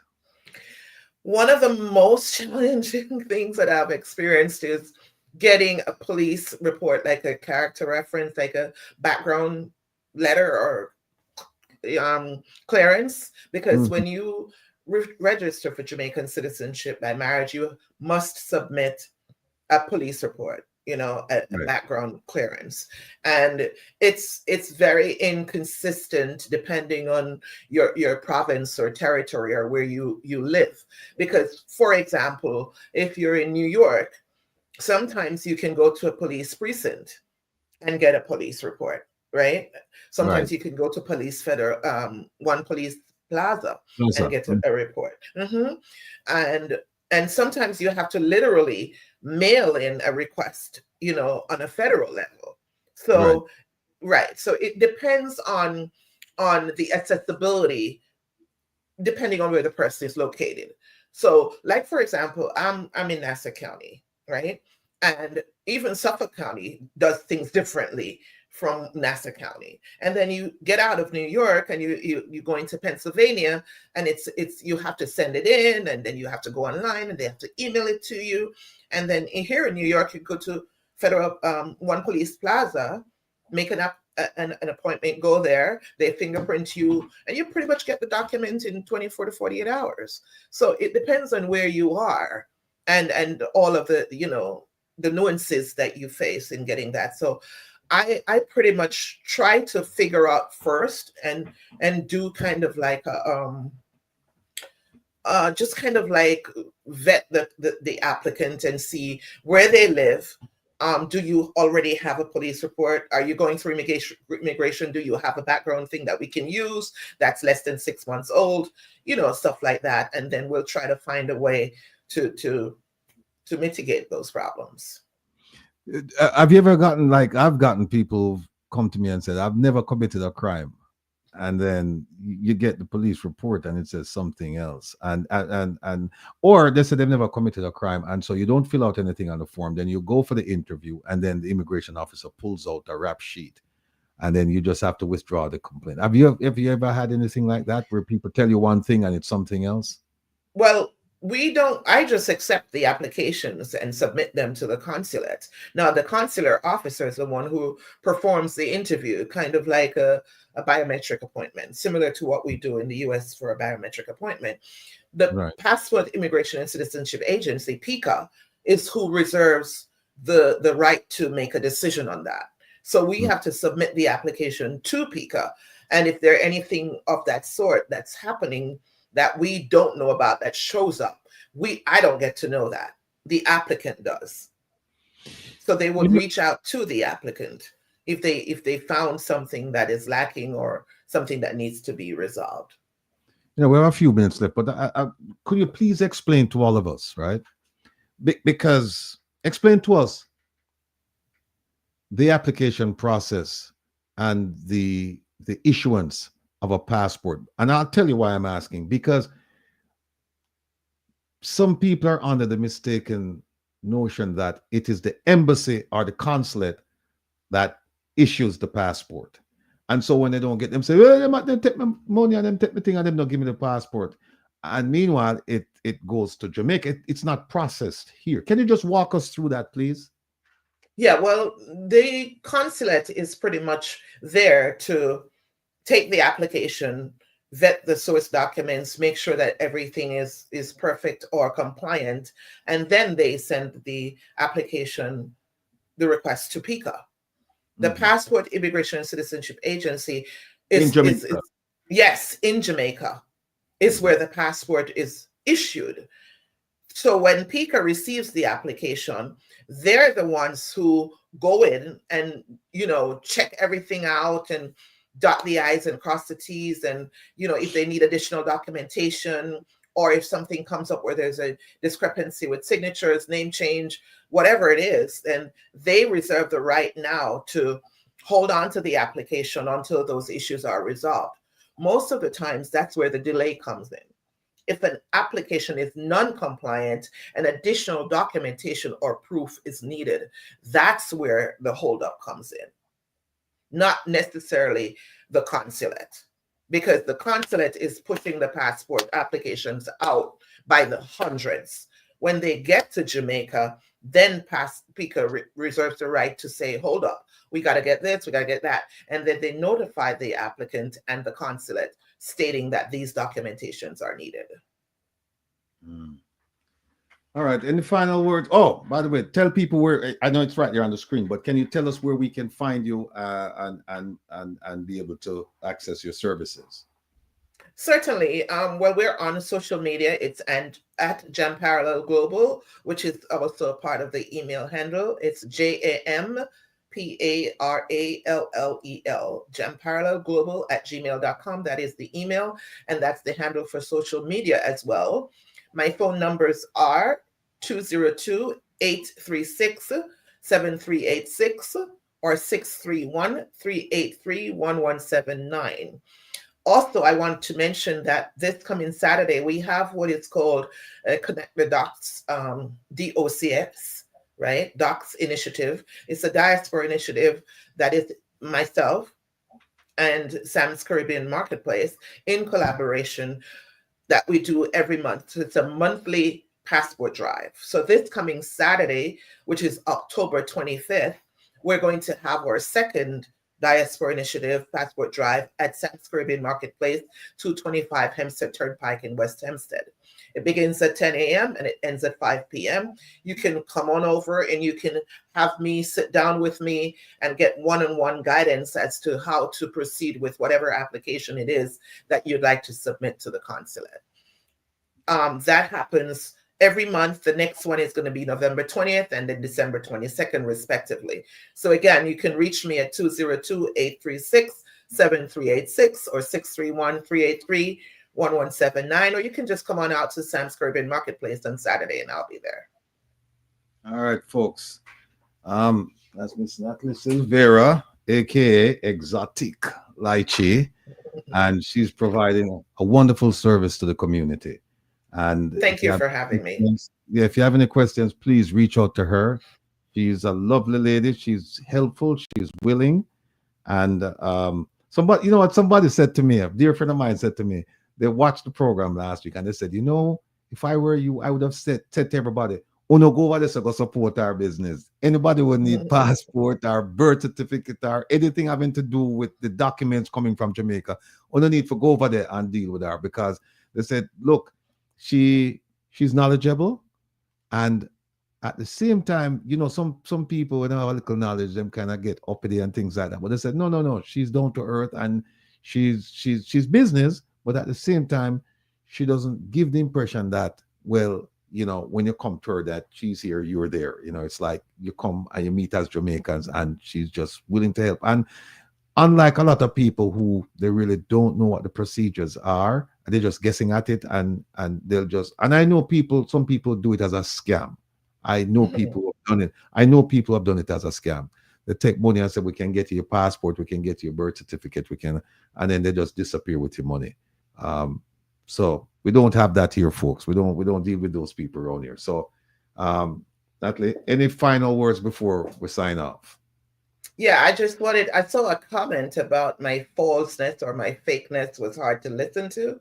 I don't know who that person is, but I really wanted to let you know that I was born and raised in Islington, St. Mary, Jamaica, and I'm 32 years in this country. So forgive me if my twang is not up to your standards. It's called adaptation. It's a human trait. Right. Indeed. Thank you for having me. You have a very magnificent audience, and I look forward to the next broadcast. You got it. Take care of yourself. Be well. OT, lead us out. OT. Where OT there? OT done with me? OT? Yes, sir. Eat your people. Decide. Decide. Only listen to that tune, yeah.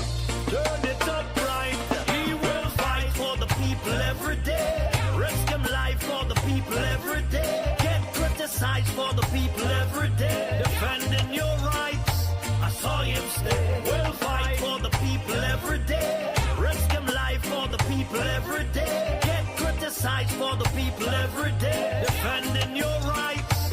I saw him stay. Say from him slip up all eyes on him. I defend the people, them set spice on him.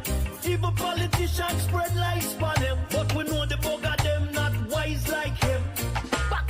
Them no ties on him. Them know said that the people rely on him. You know said them bring out them Christ through him. That's why all the people them respect him.